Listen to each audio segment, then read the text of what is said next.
ਸਤਨਾਮ।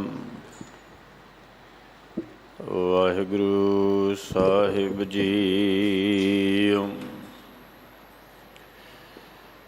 ਸਤਿਗੁਰ ਜਿਨੀ ਨਾ ਸੇਵਿਓ, ਸ਼ਬਦ ਨਾ ਕੀਤੋ ਵਿਚਾਰ। ਅੰਤਰ ਗਿਆਨ ਨਾ ਆਇਓ, ਮਿਰਤਕ ਹੈ ਸੰਸਾਰ। ਬਾਣੀ ਗੁਰੂ, ਗੁਰੂ ਹੈ ਬਾਣੀ, ਵਿੱਚ ਬਾਣੀ ਅੰਮ੍ਰਿਤ ਸਾਰੇ। ਗੁਰਬਾਣੀ ਕਹੈ ਸੇਵਕ ਜਨ ਮਾਨੈ, ਪ੍ਰਤੱਖ ਗੁਰੂ ਨਿਸਤਾਰੇ। ਗੁਰਬਾਣੀ ਕਹੈ ਸੇਵਕ ਜਨ ਮਾਨੈ, ਪ੍ਰਤੱਖ ਗੁਰੂ ਨਿਸਤਾਰੇ। ਸਤਨਾਮ। ਵਾਹਿਗੁਰੂ ਸਾਹਿਬ ਜੀ।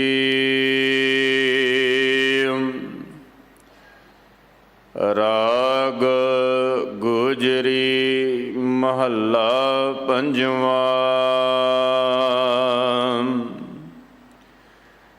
ਕਾਹੇ ਰੇ ਮਨ ਚਿਤੁ ਹੈ ਉਦਮ,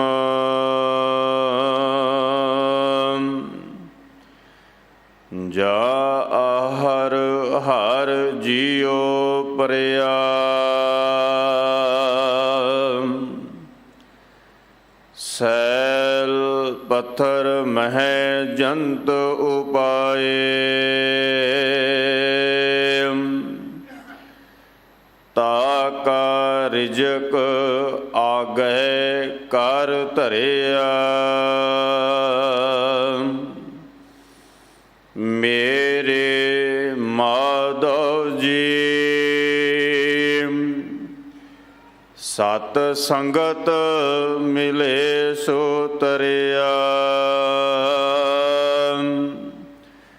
ਗੁਰ ਪ੍ਰਸਾਦ ਪਰਮ ਪਦ ਪਾਇਆ, ਸੂਕੇ ਕਾਸ਼ਟ ਹਰਿਆ।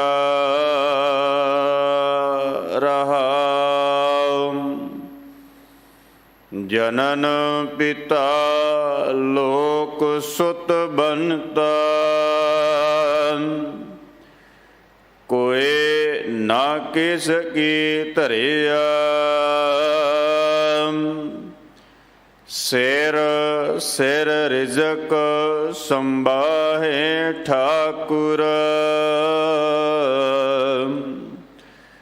ਕਾਹੇ ਮਨ ਭਾਉ ਕਰਿਆ। ਊਡੇ ਊਡ ਆਵੈ ਸੈ ਕੋਸਾ, ਤਿਸ ਪਾਛੈ ਬਚਰੇ ਸ਼ਰਿਆ। ਤਿਨ ਕਵਣ ਖਲਾਵੈ ਕਵਣ ਚੁਗਾਵੈ, ਮਨ ਮਹਿ ਸਿਮਰਨ ਕਰਿਆ। ਸਭ ਨਿਧਾਨ ਦਸ ਅਸ਼ਟ ਸਿਧਾਨ, ਠਾਕੁਰ ਕਰ ਤਲ ਧਰਿਆ। ਜਨ ਨਾਨਕ ਬਲ ਬਲ ਸਦ ਬਲ ਜਾਈਐ, ਤੇਰਾ ਅੰਤ ਨ ਪਰਵਰਿਆ। ਸਭ ਨਿਧਾਨ ਦਸ ਅਸ਼ਟ ਸਿਧਾਨ, ਠਾਕੁਰ ਕਰ ਤਲ ਧਰਿਆ, ਜਨ ਨਾਨਕ ਬਲ ਬਲ ਸਦ ਬਲ ਜਾਈਐ, ਤੇਰਾ ਅੰਤ ਨਾ ਪਰ ਵਰਿਆ।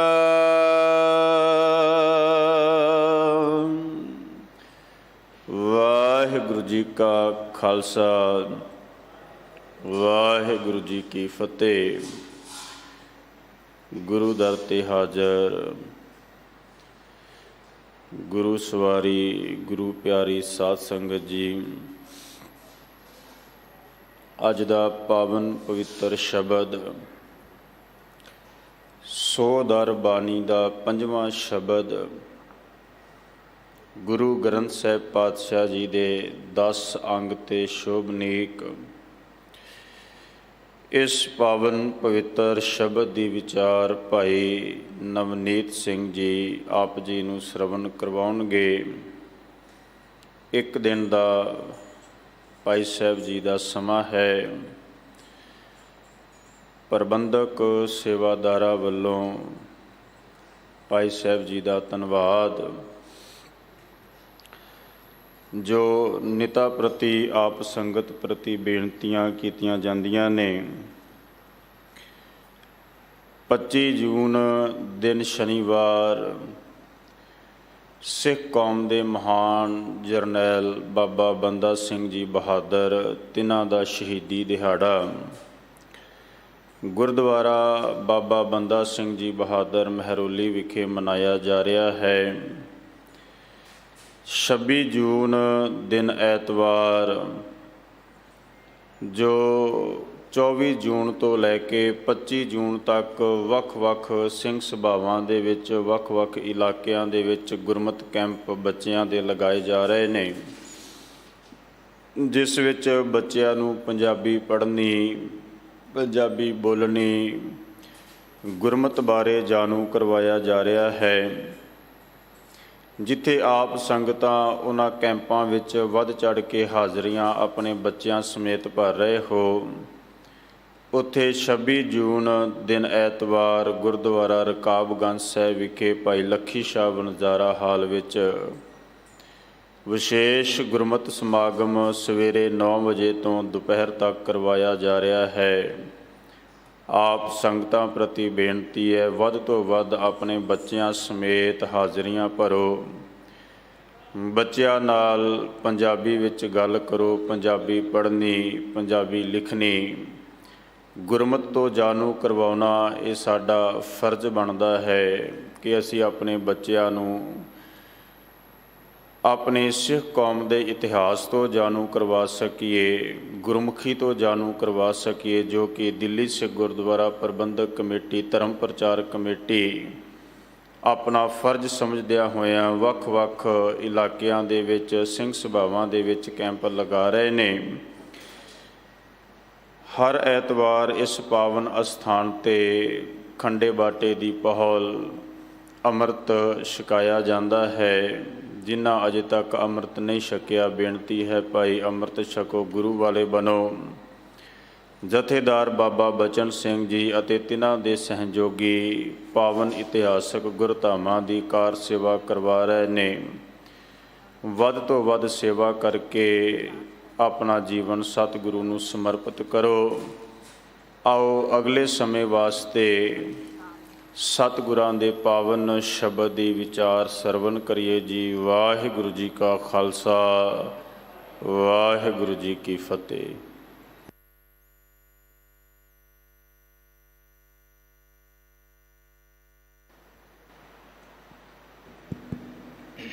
ਵਾਹਿਗੁਰੂ।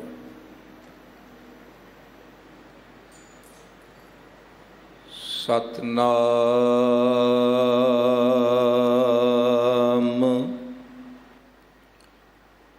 ਵਾਹਿਗੁਰੂ ਸਾਹਿਬ ਜੀਓ। ਸਤਨਾਮ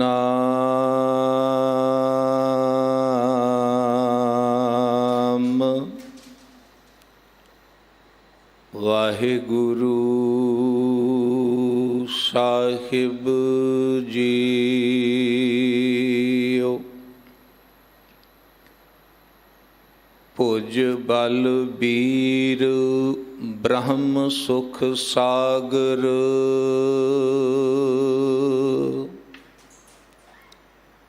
ਗਰਤ ਪਰਤ ਗਹਿ ਲੇਹੋ ਅੰਗੁਰੀਆ।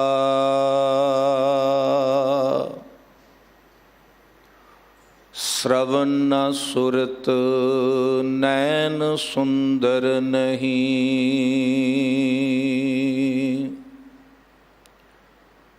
आरत द्वार रटत पिंगुरिया।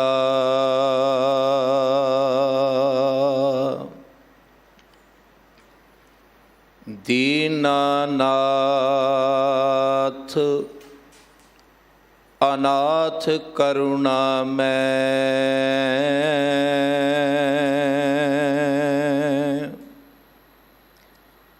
साजन मीत पिता महतरिया।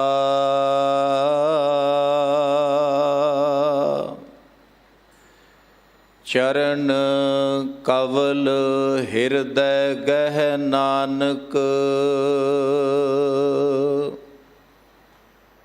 भै सागर संत पार उतरिया।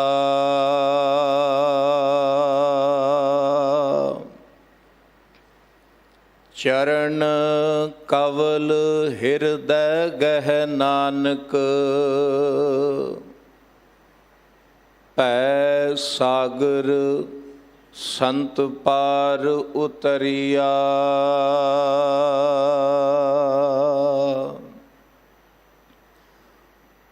परम सन्मानयोग सतगुरु, धन धन श्री गुरु ग्रंथ साहिब, किरपालू दातार जी दी पावन पवित्र हजूरी दे अंदर साहिब सतगुरु धन श्री गुरु हरकृष्ण साहिब जी दातार जी दे पावन पवित्र अस्थान गुरुद्वारा श्री बंगला साहिब विखे ਅੰਮ੍ਰਿਤ ਵੇਲੇ ਤੋਂ ਲੈ ਕਰਕੇ ਹੁਣ ਤੱਕ ਨਤਮਸਤਕ ਹੋ ਰਹੀ ਗੁਰੂ ਰੂਪ ਸਾਧ ਸੰਗਤ ਜੀ, ਆਪ ਜੀ ਭਾਗਾਂ ਵਾਲੇ ਹੋ ਜੋ ਸਤਿਗੁਰਾਂ ਦੀ ਰਹਿਮਤ ਬਖਸ਼ਿਸ਼ ਦਾ ਸਦਕਾ ਪਾਵਨ ਦਰਬਾਰ ਦੀਆਂ ਹਾਜ਼ਰੀਆਂ ਭਰ ਰਹੇ ਹੋ। ਪਿਆਰ ਸਹਿਤ ਗੁਰੂ ਸਵਾਰਿਆਂ ਪਾਸੋਂ ਅੰਮ੍ਰਿਤ ਬਾਣੀ ਦਾ ਕੀਰਤਨ, ਉਪਰੰਤ ਸਤਿਕਾਰਯੋਗ ਭਾਈ ਸਾਹਿਬ ਹੋਰਾਂ ਪਾਸੋਂ ਜੋ ਅੱਜ ਦਾ ਪਾਵਨ ਪਵਿੱਤਰ ਲੜੀਵਾਰ ਸ਼ਬਦ ਹੈ, ਜਿਸ ਦੀ ਆਪਾਂ ਗੁਰੂ ਕਿਰਪਾ ਸਦਕਾ ਵਿਚਾਰ ਕਰਨੀ ਹੈ, ਉਸ ਪਾਵਨ ਪਵਿੱਤਰ ਸ਼ਬਦ ਨੂੰ ਆਪ ਜੀ ਨੇ ਸਰਵਨ ਕੀਤਾ ਹੈ। ਸੰਗਤ ਵਿੱਚ ਗੁਰਦੇਵ ਜੀ ਦੇ ਪਾਵਨ ਪਵਿੱਤਰ ਸ਼ਬਦ ਦੀ ਵਿਚਾਰ ਸਰਵਣ ਹਿਤ ਜਿੱਥੇ ਅਸੀਂ ਸੰਗਤੀ ਰੂਪ ਵਿੱਚ ਹਾਜ਼ਰੀ ਵਿੱਚ ਜੁੜ ਬੈਠੇ ਹਾਂ, ਉੱਥੇ ਦੂਰ ਦੁਰਾਡੇ ਟੀਵੀ ਰਾਹੀਂ ਵੀ ਜੋ ਸੰਗਤ ਸਤਿਗੁਰਾਂ ਦੇ ਪਾਵਨ ਪਵਿੱਤਰ ਦਰਬਾਰ ਦੀ ਹਾਜ਼ਰੀ ਭਰ ਰੱਖੀ ਹੈ, ਆਓ ਜਿਤਨਾ ਸਮਾਂ ਆਪਾਂ ਗੁਰੂ ਚਰਨਾਂ ਵਿੱਚ ਜੁੜ ਬੈਠਣਾ ਹੈ, ਸਤਿਗੁਰ ਦੇ ਘਰ ਦੀ ਕੋਈ ਵਾਰਤਾ ਕਹਿ ਸੁਣ ਸਕੀਏ। ਕੁਝ ਕਹਿਣ ਤੋਂ ਪਹਿਲਾਂ ਫਤਿਹ ਦੀ ਸਾਂਝ ਕਰੋ। ਪਿਆਰ ਸਹਿਤ ਆਖੋ ਜੀ, ਵਾਹਿਗੁਰੂ ਜੀ ਕਾ ਖਾਲਸਾ, ਵਾਹਿਗੁਰੂ ਜੀ ਕੀ ਫਤਿਹ। ਗੁਰੂ ਰੂਪ ਸਾਧ ਸੰਗਤ ਜੀ, ਆਪ ਪਿਛਲੇ ਕਾਫੀ ਲੰਮੇ ਸਮੇਂ ਤੋਂ ਪਾਵਨ ਪਵਿੱਤਰ ਅਸਥਾਨ 'ਤੇ ਸਤਿਗੁਰੂ ਧੰਨ ਗੁਰੂ ਗ੍ਰੰਥ ਸਾਹਿਬ ਮਹਾਰਾਜ ਸੱਚੇ ਪਾਤਸ਼ਾਹ ਜੀ ਦੀ ਪਾਵਨ ਲੜੀਵਾਰ ਕਥਾ ਨਾਲ ਜੁੜ ਰਹੇ ਹੋ। ਗੁਰੂ ਗ੍ਰੰਥ ਸਾਹਿਬ ਮਹਾਰਾਜ ਜੀ ਦੀ ਆਦ ਬਾਣੀ ਅੰਮ੍ਰਿਤ ਬਾਣੀ ਸ੍ਰੀ ਜਪਜੀ ਸਾਹਿਬ ਜੀ ਦੀ ਆਪ ਜੀ ਨੇ ਵਿਚਾਰ ਸਰਵਨ ਕੀਤੀ। ਉਸ ਤੋਂ ਉਪਰੰਤ 100 ਦਰ ਬਾਣੀ ਦੇ ਸਰਲੇਖ ਹੇਠ ਇਹ ਪਾਵਨ ਸ਼ਬਦ ਹੈ। ਕਿਉਂਕਿ ਜਦੋਂ ਅਸੀਂ ਗੁਰੂ ਗ੍ਰੰਥ ਸਾਹਿਬ ਮਹਾਰਾਜ ਜੀ ਦੀ ਬਾਣੀ ਦੇ ਦੀਦਾਰ ਕਰਦੇ ਆ ਨਾ, ਤੇ ਸਭ ਤੋਂ ਪਹਿਲਾਂ ਪੰਚਮ ਗੁਰਦੇਵ ਜੀ ਨੇ ਜੋ ਉਸ ਸਮੇਂ ਸਿੱਖ ਦਾ ਨੇਮ ਸੀ, ਨਿਤ ਨੇਮ ਦੀਆਂ ਜੋ ਬਾਣੀਆਂ ਸਨ, ਜਪਜੀ ਸਾਹਿਬ, ਸੋਦਰ ਤੇ ਸੋ ਪੁਰਖ ਤੇ ਸੋਹਿਲਾ ਸਾਹਿਬ ਦੀ ਬਾਣੀ, ਇਹ ਆਰੰਭ ਵਿੱਚ ਰੱਖੀ ਹੈ। ਗੁਰੂ ਗ੍ਰੰਥ ਸਾਹਿਬ ਮਹਾਰਾਜ ਜੀ ਦੇ ਪਾਵਨ ਅੰਗ 13 ਤੱਕ ਇਹ ਸਿੱਖ ਦਾ ਨੇਮ ਹੈ ਜੋ ਗੁਰੂ ਗ੍ਰੰਥ ਸਾਹਿਬ ਮਹਾਰਾਜ ਜੀ ਦੀ ਬਾਣੀ ਵਿੱਚ ਦਰਜ ਹੈ। ਅੰਮ੍ਰਿਤ ਵੇਲੇ ਜਪਜੀ ਸਾਹਿਬ ਦੀ ਬਾਣੀ ਦਾ ਪਾਠ, ਸੰਧਿਆ ਵੇਲੇ ਸੋ ਦਰ ਤੇ ਸੋ ਪੁਰਖ ਦੀ ਬਾਣੀ ਦਾ ਪਾਠ, ਤੇ ਰਾਤਰੀ ਦੇ ਸਮੇਂ ਸੋਹਿਲਾ ਸਾਹਿਬ ਦੀ ਪਾਵਨ ਪਵਿੱਤਰ ਬਾਣੀ ਦਾ ਪਾਠ। 14 ਅੰਗ ਤੋਂ ਰਾਗਾਂ ਦੀ ਪ੍ਰਾਰੰਭਤਾ ਹੁੰਦੀ ਹੈ। ਸ੍ਰੀ ਰਾਗ ਦੀ ਪ੍ਰਾਰੰਭਤਾ ਜੋ ਪਹਿਲਾ ਰਾਗ ਹੈ, ਮੁੱਖ ਰਾਗ ਹੈ ਗੁਰੂ ਗ੍ਰੰਥ ਸਾਹਿਬ ਮਹਾਰਾਜ ਜੀ ਦੀ ਬਾਣੀ ਵਿੱਚ। ਸੋ ਇਹ ਜੋ ਗੁਰੂ ਕੀ ਬਾਣੀ ਹੈ, ਇਹ ਬਾਣੀ ਸਤਿਗੁਰਾਂ ਨੇ ਵੱਖ-ਵੱਖ ਰਾਗਾਂ ਵਿੱਚ ਜੋ ਗੁਰਦੇਵ ਪਿਤਾ ਮਹਾਰਾਜ ਨੇ ਉਚਾਰਨ ਕੀਤੀ, ਉਹ ਨਿਤ ਨੇਮ ਦੇ ਰੂਪ ਵਿੱਚ ਇਕੱਤਰ ਕਰਕੇ ਸਿੱਖ ਨੂੰ ਦਿੱਤੀ ਹੈ। ਗੁਜਰੀ ਰਾਗ ਦੀ ਜਦੋਂ ਆਪ ਜੀ ਬਾਣੀ ਪੜ੍ਹੋਗੇ, ਦਰਸ਼ਨ ਕਰੋਗੇ, ਉੱਥੇ ਵੀ ਆਪ ਜੀ ਨੂੰ ਇਸ ਪਾਵਨ ਪਵਿੱਤਰ ਸ਼ਬਦ ਦੇ ਦਰਸ਼ਨ ਹੋਣਗੇ। ਸੋਦਰ ਬਾਣੀ ਦੇ ਜੋ ਸ਼ਬਦ ਹਨ, ਉਹ ਜਦੋਂ ਆਸਾ ਰਾਗ ਅਸੀਂ ਪੜ੍ਹਦੇ ਹਾਂ, ਉਸ ਵਕਤ ਸਾਨੂੰ ਉੱਥੇ ਵੀ ਉਸ ਪਾਵਨ ਪਵਿੱਤਰ ਬਾਣੀ ਦੇ ਦਰਸ਼ਨ ਹੁੰਦੇ ਨੇ। ਸੋ ਕਹਿਣ ਤੋਂ ਭਾਵ ਇਹ ਹੈ ਕਿ ਇਹ ਆਪੋ ਆਪਣੇ ਰਾਗਾਂ ਦੇ ਵਿੱਚ ਵੀ ਸ਼ਬਦ ਦਰਜ ਹਨ, ਤੇ ਨਿਤਨੇਮ ਦੀ ਬਾਣੀ ਵਿੱਚ ਵੀ ਸਤਿਗੁਰਾਂ ਨੇ ਆਰੰਭ ਵਿੱਚ ਇਹ ਪਾਵਨ ਪਵਿੱਤਰ ਸ਼ਬਦ ਅੰਕਿਤ ਕੀਤੇ ਨੇ। ਅੱਜ ਜਿਸ ਪਾਵਨ ਪਵਿੱਤਰ ਸ਼ਬਦ ਦੀ ਆਪਾਂ ਵਿਚਾਰ ਕਰਨੀ ਹੈ, ਸਤਿਗੁਰੂ ਧੰਨ ਗੁਰੂ ਅਰਜਨ ਦੇਵ ਸੱਚੇ ਪਾਤਸ਼ਾਹ ਜੀ ਦੀ ਪਾਵਨ ਪਵਿੱਤਰ ਰਸਨਾ ਤੋਂ ਰਾਗ ਗੁਜਰੀ ਅੰਦਰ ਇਹ ਉਚਾਰਨ ਕੀਤਾ ਹੋਇਆ ਪਾਵਨ ਸ਼ਬਦ ਹੈ। ਰਾਗ ਗੁਜਰੀ ਮਹੱਲਾ ਪੰਜਵਾਂ, ਕਾਹੇ ਰੇ ਮਨ ਚਿਤਵਹਿ ਉਦਮ। ਗੁਰਦੇਵ ਪਿਤਾ ਮਹਾਰਾਜ ਸੱਚੇ ਪਾਤਸ਼ਾਹ ਜੀ ਮਨ ਨੂੰ ਸੰਬੋਧਨ ਕਰਦੇ ਕਿ ਹੇ ਮਨੁੱਖੀ ਮਨ, ਤੂੰ ਵਿਅਰਥ ਦਾ ਉਦਮ ਕਿਉਂ ਚਿਤਵਦਾ? ਕਾਹੇ ਰੇ ਮਨ ਚਿਤਵਹਿ ਉਦਮ, ਜਾ ਆਹਰ ਹਰ ਜਿਉ ਪਰਿਆ। ਕਿਉਂ ਨਾ ਜੀ ਮੈਂ ਚਿੰਤਾ ਕਰਾਂ, ਕਿਉਂਕਿ ਮੈਨੂੰ ਪਰਮਾਤਮਾ ਜੀ ਤੁਸੀਂ ਪੇਟ ਲਾਇਆ, ਤੇ ਜਿਹੜਾ ਇਹ ਪੇਟ ਹੈ, ਮੈਂ ਆਪਣਾ ਵੀ ਪੇਟ ਭਰਨਾ ਹੈ, ਆਪਣੇ ਪਰਿਵਾਰ ਦਾ ਵੀ ਪੇਟ ਭਰਨਾ ਹੈ, ਤੇ ਉਹਦੇ ਲਈ ਮੈਂ ਉਦਮ ਨਾ ਚਿਤਵਾਂ ਤੇ ਪੇਟ ਭਰਨ ਦਾ ਗੁਜ਼ਾਰਾ ਕਿਵੇਂ ਹੋਏਗਾ, ਪਰਿਵਾਰ ਦੀ ਪਰਵਰਿਸ਼ ਕਿਵੇਂ ਹੋਏਗੀ। ਪਰ ਗੁਰਦੇਵ ਪਿਤਾ ਮਹਾਰਾਜ ਸੱਚੇ ਪਾਤਸ਼ਾਹ ਜੀ ਕਿਰਪਾ ਕਰਦੇ ਨੇ। ਦੇਖੋ, ਜਦੋਂ ਅਸੀਂ ਬਾਣੀ ਨੂੰ ਪੜ੍ਹਨਾ ਜਾਂ ਵਿਚਾਰਨਾ ਹੈ ਨਾ, ਸਭ ਤੋਂ ਪਹਿਲਾਂ ਇਸ ਗੱਲ ਦਾ ਧਿਆਨ ਅਤ ਜ਼ਰੂਰੀ ਰੱਖਣਾ ਹੈ ਕਿ ਬਾਣੀ ਦਾ ਉਹ ਸ਼ਬਦ ਕਿਸ ਸੰਦਰਭ ਵਿੱਚ ਉਚਾਰਿਆ ਜਾ ਰਿਹਾ, ਉੱਥੇ ਸੰਦਰਭ ਕੀ ਹੈ। ਜਿੰਨਾ ਚਿਰ ਅਸੀਂ ਉਸ ਚੀਜ਼ ਦੀ ਜਾਗਰਤੀ ਦੇ ਨਾਲ, ਅਧਿਕਾਰੀ ਹੋ ਕਰਕੇ ਸੁਚੇਤਤਾ ਦੇ ਨਾਲ ਪਕੜ ਨਹੀਂ ਨਾ ਕਰਦੇ, ਤੇ ਫਿਰ ਕਈ ਵਾਰੀ ਅਰਥਾਂ ਦੇ ਅਨਰਥ ਸਾਡੇ ਤੋਂ ਹੋ ਜਾਂਦੇ ਨੇ, ਸੁਣਨ ਲੱਗਿਆਂ ਜਾਂ ਸਾਡੇ ਵਰਗੇ ਵਕਤਾ ਕਰਨ ਲੱਗਿਆਂ ਵੀ ਅਨਰਥ ਕਰਦੇ ਨੇ। ਹੁਣ ਇੱਥੇ ਬਚਨ ਸ਼ਬਦ ਆਇਆ ਉਦਮ ਨਹੀਂ ਕਰਨਾ, ਪਰ ਜੇ ਬਾਣੀ ਨੂੰ ਕਿਸੇ ਹੋਰ ਸੰਦਰਭ ਵਿੱਚ ਦੇਖੀਏ ਤਾਂ ਗੁਰੂ ਸਾਹਿਬ ਜੀ ਨੇ ਤਾਂ ਕਿਹਾ ਕਿ ਉਦਮ ਕਰੇਂਦਿਆਂ ਜੀਓ ਤੂੰ ਕਾਮ ਆਮਦਿਆਂ ਸੁਖ ਪੁੰਚ, ਧਿਆਏਂਦਿਆਂ ਤੂੰ ਪ੍ਰਭੂ ਮਿਲ, ਨਾਨਕ ਉਤਰੀ ਚਿੰਤ। ਉੱਥੇ ਸਪਸ਼ਟ ਕਿਹਾ ਵੀ ਜਿੰਨਾ ਚਿਰ ਉਦਮ ਨਹੀਂ ਕਰੇਗਾ ਕਮਾਈ ਨਹੀਂ ਹੋਏਗੀ, ਜਿੰਨਾ ਚਿਰ ਕਮਾਈ ਨਹੀਂ ਹੋਏਗੀ ਪਰਿਵਾਰ ਦਾ ਗੁਜ਼ਾਰਾ ਨਹੀਂ ਹੋਏਗਾ, ਤੇ ਜਿੰਨਾ ਚਿਰ ਪਰਿਵਾਰ ਦਾ ਗੁਜ਼ਾਰਾ ਨਹੀਂ ਹੋਏਗਾ ਤੇਰਾ ਮਨ ਸੁਖੀ ਨਹੀਂ ਹੋਏਗਾ, ਤੇ ਫਿਰ ਤੂੰ ਪ੍ਰਭੂ ਨੂੰ ਕਿਵੇਂ ਧਿਆਏਗਾ। ਭਾਵ ਇਹ ਹੈ ਉਦਮ ਐਸਾ ਕਰਨਾ ਹੈ ਜੋ ਸਾਡੇ ਪੇਟ ਦੀ ਪੂਰਤੀ ਦਾ ਆਹਰ ਕਰ ਦੇ, ਤੇ ਜਦੋਂ ਪੇਟ ਦੀ ਪੂਰਤੀ ਹੋ ਜਾਏ, ਮਨੁੱਖ ਆਪਣੀ ਰੋਜ਼ੀ ਵੱਲੋਂ ਬੇਚਿੰਤ ਹੋ ਜਾਏ, ਤੇ ਉਸ ਤੋਂ ਬਾਅਦ ਕੀ ਕਰਨਾ? ਦਾਤਾ ਜੀ ਕਹਿੰਦੇ ਧਿਆਏਂਦਿਆਂ ਤੂੰ ਪ੍ਰਭੂ ਮਿਲ, ਨਾਨਕ ਉਤਰੀ ਚਿੰਤ, ਵੀ ਉਸ ਤੋਂ ਬਾਅਦ ਪਰਮਾਤਮਾ ਦੇ ਧਿਆਉਣ ਦਾ ਆਹਰ ਕਰਨਾ। ਗੱਲ ਵਿਗੜਦੀ ਕਿੱਥੇ ਹੈ ਕਿ ਜਦੋਂ ਕੇਵਲ ਤਾਂ ਕੇਵਲ ਮਨੁੱਖ ਆਪਣੇ ਸਵਾਦਾਂ ਲਈ, ਆਪਣੇ ਭੋਗਾਂ ਲਈ, ਆਪਣੀ ਵਾਸ਼ਲਾ ਲਈ ਦਿਨ ਰਾਤ ਨਿਰੰਤਰ ਸੰਸਾਰ ਦੇ ਆਹਰ ਵਿੱਚ ਇਸ ਸੋਚ ਨਾਲ ਲੱਗਾ ਰਹਿੰਦਾ ਹੈ ਕਿ ਮੈਂ ਨਾ ਕੀਤਾ ਤੇ ਹੋਰ ਕਰੇਗਾ ਕਿਹੜਾ। ਐਸੇ ਮਨੁੱਖ ਦੀ ਮਾਨਸਿਕਤਾ ਨੂੰ ਸਰਲ ਤੇ ਸਪਸ਼ਟ ਕਰਨ ਵਾਸਤੇ ਗੁਰੂ ਸਾਹਿਬ ਜੀ ਨੇ ਪਾਵਨ ਸ਼ਬਦ ਉਚਾਰਿਆ ਵੀ ਉਹ ਪੁਰਖ ਜਿਹੜੇ ਆਪ ਕਰਤਾ ਬਣ ਕੇ ਬੈਠੇ ਨੇ ਉਹ ਇਸ ਗੱਲ ਨੂੰ ਜਾਣ ਲੈਣ, ਸਮਝ ਲੈਣ ਵੀ ਉਦੋਂ ਤੇਰਾ ਉਦਮ ਕਿੱਥੇ ਸੀ ਜਦੋਂ ਤੂੰ ਮਾਤਾ ਦੇ ਗਰਭ ਵਿੱਚ ਬੈਠਾ ਸੀ। ਉਦੋਂ ਤੂੰ ਕੀ ਉਦਮ ਕੀਤਾ, ਕੀ ਆਹਰ ਕੀਤਾ। ਤੇਰੀ ਤਾਂ ਪਰਵਰਿਸ਼ ਪਰਮਾਤਮਾ ਉੱਥੇ ਵੀ ਕਰਦਾ ਰਿਹਾ। ਉਦਮ ਦਾ ਭਾਵ ਹੈ ਵੀ ਉਹ ਉਦਮ ਆਪਣੇ ਮਨ ਵਿੱਚ ਨਿਰੰਤਰ ਨਹੀਂ ਚਿਤਵਣਾ ਕਿ ਜਿਹੜਾ ਕੇਵਲ ਇੱਕ ਤਾਂ ਮਾਨਸਿਕ ਤੌਰ 'ਤੇ ਚਿਤਵਿਆ ਜਾਵੇ, ਸਰੀਰਕ ਤੌਰ 'ਤੇ ਬੰਦਾ ਕੋਈ ਕਰਮ ਨਾ ਕਰੇ। ਬਹੁਤ ਆਲਸੀ ਤੇ ਚਿੰਤਤ ਲੋਕ ਵੀ ਦਿਨ ਰਾਤ ਆਪਣੇ ਮਨ ਦੇ ਖਿਆਲੀ ਪਲਾਅ ਬਣਾਉਂਦੇ ਨੇ। ਉਹ ਵਿਅਰਥ ਹੈ ਨਾ, ਕਿਉਂਕਿ ਕਲਪਨਾ ਕੀਤੀ ਬੰਦੇ ਨੂੰ ਕਿੱਥੋਂ ਤੱਕ ਲੈ ਕੇ ਜਾਏਗਾ। ਜਿੰਨਾ ਚਿਰ ਅਸੀਂ ਕੋਈ ਫੁਰਨਾ ਬਣਾਇਆ ਤੇ ਉਸ ਫੁਰਨੇ ਦੇ ਅਨੁਸਾਰ ਆਪਣੇ ਜੀਵਨ ਨੂੰ ਤੋਰਿਆ ਨਾ, ਉਹ ਫੁਰਨਾ ਕਦੀ ਵੀ ਸਫਲ ਨਹੀਂ ਹੁੰਦਾ, ਉਹ ਫੁਰਨਾ ਕਦੀ ਵੀ ਕਰਮ ਨਹੀਂ ਬਣਦਾ। ਇਸ ਕਰਕੇ ਦਾਤਾ ਜੀ ਨੇ ਕਿਹਾ ਵੀ ਕੱਲਾ ਵਿਅਰਥ ਦਾ ਮਨ ਵਿੱਚ ਕਲਪੀ ਜਾਣਾ ਵੀ ਹਾਏ ਮੇਰਾ ਕੀ ਬਣੇਗਾ, ਮੇਰੇ ਪਰਿਵਾਰ ਦਾ ਕੀ ਬਣੇਗਾ, ਮੇਰੇ ਬੱਚਿਆਂ ਦਾ ਕੀ ਬਣੇਗਾ। ਨਾ ਰੋਜ਼ੀ ਲਈ ਕੋਈ ਧਰਮ ਦੀ ਕਿਰਤ ਕਰਨੀ ਤੇ ਨਾ ਪਰਮਾਤਮਾ ਦੇ ਪ੍ਰਤੀ ਪੂਰਨ ਤੌਰ 'ਤੇ ਸਮਰਪਿਤ ਹੋਣਾ। ਕਹਿੰਦੇ ਐਸਾ ਮਨੁੱਖ ਮਨ ਦੀਆਂ ਕਲਪਨਾ ਦੇ ਕਲੇਸ਼ ਵਿੱਚ ਹੀ ਆਪਣਾ ਜੀਵਨ ਬਤੀਤ ਕਰ ਦਿੰਦਾ।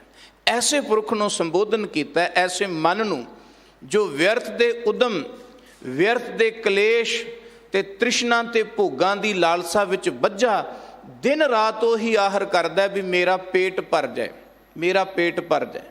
ਗੁਰੂ ਸਵਾਰਿਓ, ਪੇਟ ਭਰ ਜਾਂਦਾ, ਮਨ ਨਹੀਂ ਭਰਦਾ। ਵਾਸ਼ਨਾ ਤੇ ਤ੍ਰਿਸ਼ਨਾ ਐਸੀ ਹੈ ਜੋ ਬੰਦੇ ਨੂੰ ਕਦੀ ਵੀ ਠਹਿਰਨ ਨਹੀਂ ਦਿੰਦੀ, ਕਦੇ ਵੀ ਚਿਤਵਨ ਨਹੀਂ ਦਿੰਦੀ ਕਿ ਤੂੰ ਰੋਜ਼ੀ ਲਈ ਜਿਤਨਾ ਆਹਰ ਕੀਤਾ ਹੈ, ਪਰਿਵਾਰ ਦੇ ਲਈ ਜਿਤਨਾ ਆਹਰ ਕੀਤਾ ਉਹ ਕਮਾਈ ਧਰਮ ਦੀ ਕਰ, ਪਰ ਉਸ ਤੋਂ ਬਾਅਦ ਉਸ ਪਰਮਾਤਮਾ ਦਾ ਸ਼ੁਕਰਾਨਾ ਵੀ ਕਰ ਜਿਸ ਨੇ ਤੈਨੂੰ ਰੋਜ਼ੀ ਦਿੱਤੀ ਹੈ, ਜਿਸ ਨੇ ਤੈਨੂੰ ਹਿੰਮਤ ਦਿੱਤੀ ਹੈ, ਜਿਸ ਨੇ ਤੈਨੂੰ ਉਤਸ਼ਾਹ ਦਿੱਤਾ ਹੈ।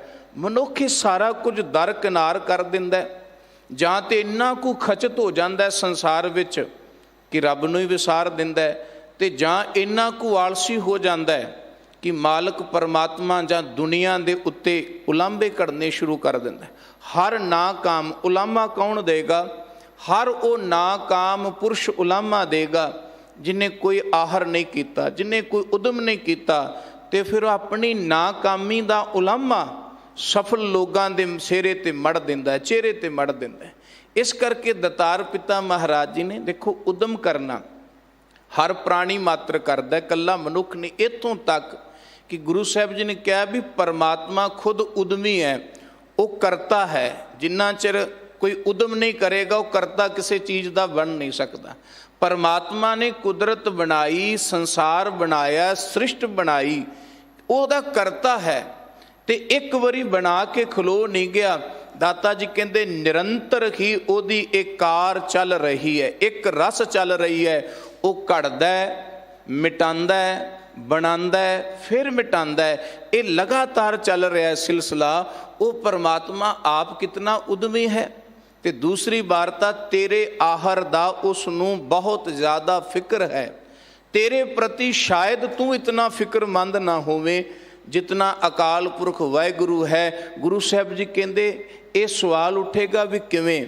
ਤੇ ਦਾਤਾ ਜੀ ਕਹਿੰਦੇ ਉਹੀ ਗੱਲ ਵੀ ਜਦੋਂ ਤੇਰੇ ਕੋਲ ਹੱਥ ਪੈਰ ਚੱਲਣ ਜੋਗੇ ਨਹੀਂ ਸਨ, ਜਦੋਂ ਤੇਰੇ ਕੋਲ ਰਸਨਾ ਅਜੇ ਬੋਲਣ ਯੋਗ ਨਹੀਂ ਸੀ ਹੋਈ, ਤੂੰ ਮਾਤ ਗਰਭ ਵਿੱਚ ਸੈਂ, ਤੇ ਪਰਮਾਤਮਾ ਨੇ ਕੀ ਉੱਥੇ ਕਈ ਮਹੀਨੇ ਤੇਰੀ ਪਰਵਰਿਸ਼ ਨਹੀਂ ਕੀਤੀ?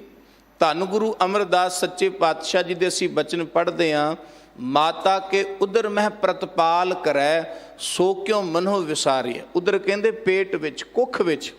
ਕਹਿੰਦੇ ਵਾਹਿਗੁਰੂ ਪਰਮਾਤਮਾ ਨੇ ਤਾਂ ਤੇਰੀ ਮਾਤ ਉਦਰ ਵਿੱਚ ਆਪਣੀ ਕਿਰਪਾ ਦਾ ਹੱਥ ਰੱਖ ਕੇ ਤੇਰੀ ਪਰਵਰਿਸ਼ ਕੀਤੀ ਹੈ। ਉੱਥੇ ਤੂੰ ਕੀ ਕਾਰਜ ਕਰ ਸਕਦਾ ਸੀ? ਉੱਥੇ ਤੇਰੇ ਕੋਲ ਕਿਹੜੀ ਅਕਲ ਸੀ? ਉੱਥੇ ਤੇਰੇ ਕੋਲ ਕਿਹੜਾ ਕਾਰਜ ਸੀ, ਕੰਮ ਸੀ, ਧੰਦਾ ਸੀ ਜਿਹਦੇ ਕਰਕੇ ਤੇਰਾ ਪੇਟ ਭਰਦਾ ਸੀ? ਇਹ ਸਮਝੀਏ ਅਸੀਂ ਉਦਮ ਕਿਉਂ ਕਰਨਾ? ਸਭ ਤੋਂ ਪਹਿਲਾਂ ਵੀ ਸੰਸਾਰ ਦੀ ਕਿਰਤ ਅਸੀਂ ਕਿਉਂ ਕਰਨੀ ਹੈ, ਜਿੰਨਾ ਚਿਰ ਅਸੀਂ ਨਹੀਂ ਸਮਝਾਂਗੇ ਸਫਲ ਉਦਮ ਤੇ ਵਿਅਰਥ ਉਦਮ ਕੀ ਹੈ, ਸਾਨੂੰ ਉਹਨਾਂ ਚਿਰ ਸਮਝ ਨਹੀਂ ਆਏਗੀ।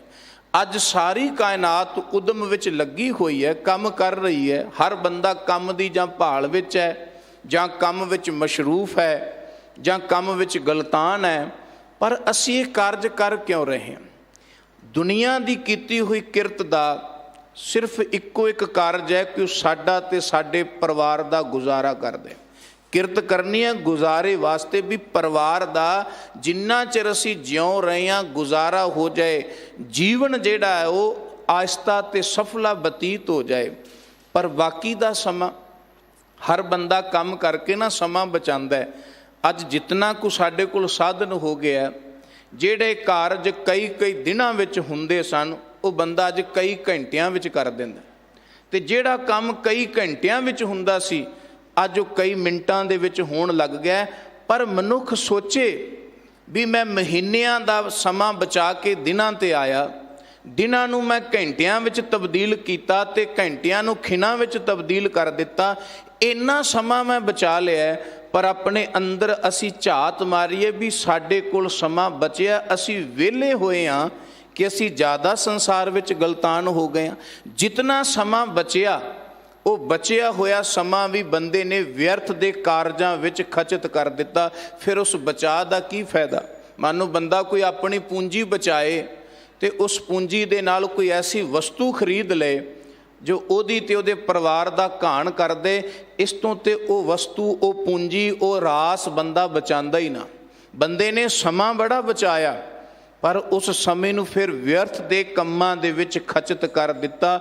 ਵਿਅਰਥ ਦੇ ਕਾਰਜਾਂ ਵਿੱਚ ਖਚਤ ਕਰਨ ਕਰਕੇ ਹੀ ਅੱਜ ਸੰਸਾਰ ਦੀ ਦਿਸ਼ਾ, ਸੰਸਾਰ ਦੀ ਦਸ਼ਾ ਐਸੀ ਬਣੀ ਹੋਈ ਹੈ। ਇਸ ਕਰਕੇ ਦਾਤਾਰ ਜੀ ਨੇ ਐਸੇ ਉਦਮ ਤੋਂ ਵਰਜਿਆ ਹੈ ਕਿ ਜਿਹੜਾ ਉਦਮ ਤੂੰ ਕਰੇ, ਕਾਰਜ ਤੂੰ ਕਰੇ, ਪਰ ਤੇਰਾ ਸਵਾਰੇ ਘੱਟ ਤੇ ਤੇਰਾ ਵਿਗਾੜੇ, ਤੇਰਾ ਨੁਕਸਾਨ ਜ਼ਿਆਦਾ ਕਰੇ, ਐਸੇ ਉਦਮ ਨੂੰ ਸੋਚਣਾ, ਐਸਾ ਉਦਮ ਕਰਨਾ। ਗੁਰਦੇਵ ਪਿਤਾ ਮਹਾਰਾਜ ਨੇ ਕਿਹਾ ਧਰਮੀ ਦਾ ਕਰਮ ਨਹੀਂ। ਧਰਮੀ ਤੇ ਸਦਾ ਉਸ ਕਾਰਜ ਨੂੰ ਡਿਲੇ ਕਰਦਾ ਰਹਿੰਦਾ। ਧਰਮੀ ਤਾਂ ਸਦਾ ਉਸ ਕੰਮ ਨੂੰ ਦੇਰੀ ਤੇ ਪਾ ਦਿੰਦਾ ਜਿਹੜਾ ਅਧਰਮ ਦਾ ਕੰਮ ਹੋਵੇ, ਜਿਹੜਾ ਬੁਰਾਈ ਦਾ ਕੰਮ ਹੋਵੇ, ਤੇ ਸਦਾ ਉਸ ਕੰਮ ਨੂੰ ਛੇਤੀ ਨਾਲ ਹੱਥ ਪਾਉਂਦਾ ਜਿਹੜਾ ਧਰਮ ਦਾ ਹੋਵੇ। ਅਸੀਂ ਬਾਣੀ ਵਿੱਚ ਸ਼ਬਦ ਪੜ੍ਹਦੇ ਹਾਂ ਪੰਚਮ ਪਾਤਸ਼ਾਹ ਦਾ ਨਾ, ਕਿ ਨਹਿ ਬਿਲੰਬ ਧਰਮੰ ਬਿਲੰਬ ਪਾਪੰ ਦ੍ਰਿੜੰਤ ਨਾਮੰ ਤਜੰਤ ਲੋਭੰ ਸਰਨ ਸੰਤੰ ਪ੍ਰਾਪਤੰ ਧਰਮ ਲਖਿਆ ਨਾ। ਕਹਿੰਦੇ ਧਰਮ ਨੂੰ ਪ੍ਰਾਪਤ ਕਰਨ ਦਾ ਗੁਣ ਹੈ, ਨਾ ਕਿ ਧਰਮ ਬਾਹਰੀ ਤੁਸੀਂ ਕੋਈ ਪਹਿਰਾਵੇ ਪਾ ਲਏ, ਬਾਹਰੀ ਕੋਈ ਖਾਸ ਚਿੰਨ੍ਹ ਧਾਰਨ ਕਰ ਲਏ ਤੇ ਤੁਸੀਂ ਕਹਿ ਦਿਓ ਵੀ ਮੈਂ ਧਰਮੀ ਬਣ ਗਿਆ। ਗੁਰੂ ਸਾਹਿਬ ਜੀ ਕਹਿੰਦੇ ਧਰਮੀ ਅੰਦਰੋਂ ਬਣਨਾ ਹੈ, ਤੇ ਅੰਦਰੋਂ ਬਣਨ ਦੇ ਲਈ ਕੀ ਗੁਣ ਧਾਰਨ ਕਰਨੇ ਪੈਣੇ ਨੇ? ਪਹਿਲਾਂ ਤੇ ਉਹ ਵਿਅਰਥ ਦਾ ਉਦਮ ਛੱਡਣਾ ਪੈਣਾ ਹੈ ਜੋ ਤੈਨੂੰ ਬੁਰਾਈਆਂ ਵੱਲ ਪ੍ਰੇਰਦਾ ਹੈ, ਬੁਰੇ ਪਾਸੇ ਪ੍ਰੇਰਦਾ, ਪਾਪ ਵਾਲੇ ਪਾਸੇ ਪ੍ਰੇਰਦਾ, ਤੇ ਉਸ ਕੰਮ ਵੱਲ ਦੌੜਨਾ ਪੈਣਾ ਹੈ ਜੋ ਤੈਨੂੰ ਧਰਮ ਵਾਲੇ ਪਾਸੇ, ਤੇਰੀ ਧਰਮ ਦੀ ਸੰਸਕ੍ਰਿਤੀ ਵਿੱਚ ਜਿਹੜਾ ਵਾਧਾ ਕਰਦਾ। ਨਹਿ ਬਿਲੰਬ ਧਰਮੰ, ਬਿਲੰਬ ਕਹਿੰਦੇ ਨੇ ਦੇਰੀ ਨੂੰ। ਧਰਮ ਦਾ ਕਾਰਜ ਕਰਦਿਆਂ ਕਦੀ ਆਲਸੀ ਨਾ ਹੋਈ, ਧਰਮ ਦਾ ਕਾਰਜ ਕਰਦਿਆਂ ਕਦੀ ਵੀ ਨਿਰਾਸ਼ ਨਾ ਹੋਈ।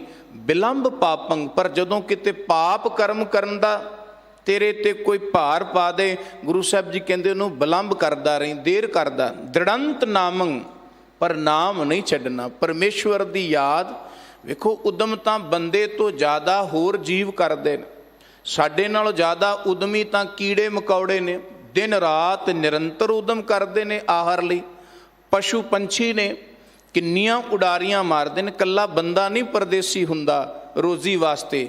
ਬੜੇ ਬੜੇ ਪੰਛੀ ਨੇ ਜਿਹੜੇ ਹਜ਼ਾਰਾਂ ਮੀਲਾਂ ਦਾ ਸਫ਼ਰ ਆਪਣੇ ਬਲ ਤੇ ਉੱਡ ਕੇ ਕਰਦੇ ਨੇ। ਅੱਗੇ ਉਹ ਜ਼ਿਕਰ ਆਏਗਾ ਕੂੰਜ ਦਾ, ਕਹਿੰਦੇ ਹਜ਼ਾਰਾਂ ਕੋਹਾਂ ਹਜ਼ਾਰਾਂ ਮੀਲਾਂ ਤੋਂ ਉੱਡ ਕੇ ਆਉਂਦੇ ਨੇ।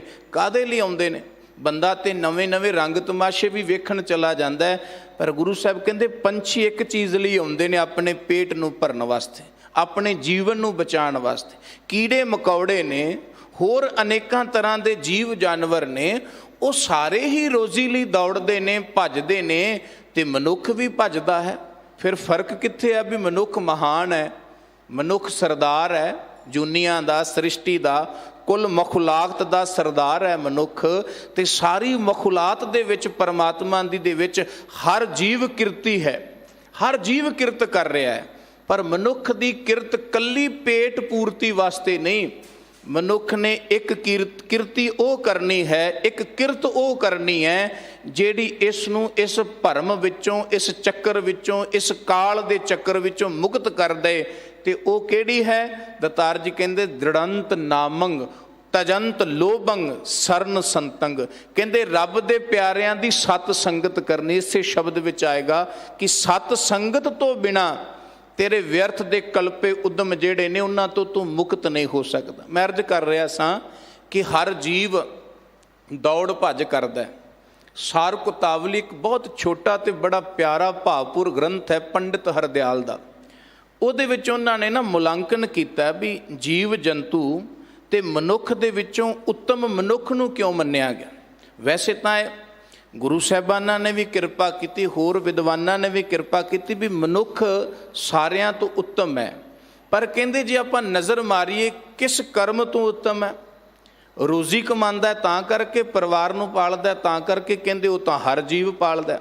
ਬੱਚੇ ਅੰਡਿਆਂ ਵਾਲੇ ਪੰਛੀ ਨੇ ਜਿਹੜੇ ਅੰਡਜ ਉਤਪੁਜ ਸੇਤਜ ਵਾਲੀਆਂ ਖਾਣੀਆਂ ਨੇ, ਉਹ ਸਾਰੀਆਂ ਆਪਣੇ ਬੱਚਿਆਂ ਨੂੰ ਪਾਲਦੀਆਂ ਨੇ। ਪੰਛੀ ਚੋਗਾ ਲੈ ਕੇ ਆਉਂਦੇ ਨੇ ਆਪਣੇ ਬੋਟ ਨੂੰ, ਜਿਹੜਾ ਉਹਦਾ ਨਿੱਕਾ ਬੱਚਾ ਹੁੰਦਾ ਉਹਨੂੰ ਬੋਟ ਕਿਹਾ ਜਾਂਦਾ ਹੈ। ਆਪਣੇ ਬੋਟ ਦੇ ਮੂੰਹ ਉਹ ਅੱਡਦਾ ਤੇ ਉਹਦੇ ਵਿੱਚ ਚੋਗਾ ਪਾਉਂਦੇ ਨੇ, ਜਿੰਨਾ ਚਿਰ ਉੱਡਣ ਜੋਗਾ, ਆਪ ਖੁਰਾਕ ਗ੍ਰਹਿਣ ਕਰਨ ਜੋਗਾ ਨਹੀਂ ਹੋ ਜਾਂਦਾ।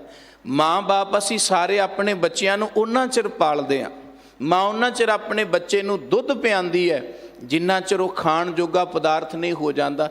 ਕਹਿੰਦੇ ਇਹ ਤਾਂ ਹੋਰ ਜੀਵ ਵੀ ਖੁਰਾਕ ਦਾ ਪ੍ਰਬੰਧ ਕਰਦੇ ਨੇ, ਬੱਚਿਆਂ ਨੂੰ ਪਾਲਦੇ ਨੇ, ਖਾਂਦੇ ਪੀਂਦੇ ਭੋਗਦੇ ਨੇ, ਤੇ ਮਨੁੱਖ ਵੀ ਕੰਮ ਕਰਦਾ। ਫਿਰ ਮਹਾਨਤਾ ਕਾਹਦੀ? ਉਹਨਾਂ ਚਾਰ ਚੀਜ਼ਾਂ ਦੀ ਸਮਾਨਤਾ ਦੱਸੀ। ਕਹਿੰਦੇ ਨਿੰਦਰਾ, ਭੋਜਨ, ਭੋਗ, ਭੈ, ਇਹ ਨਰ ਪਸ਼ੂ ਸਮਾਨ।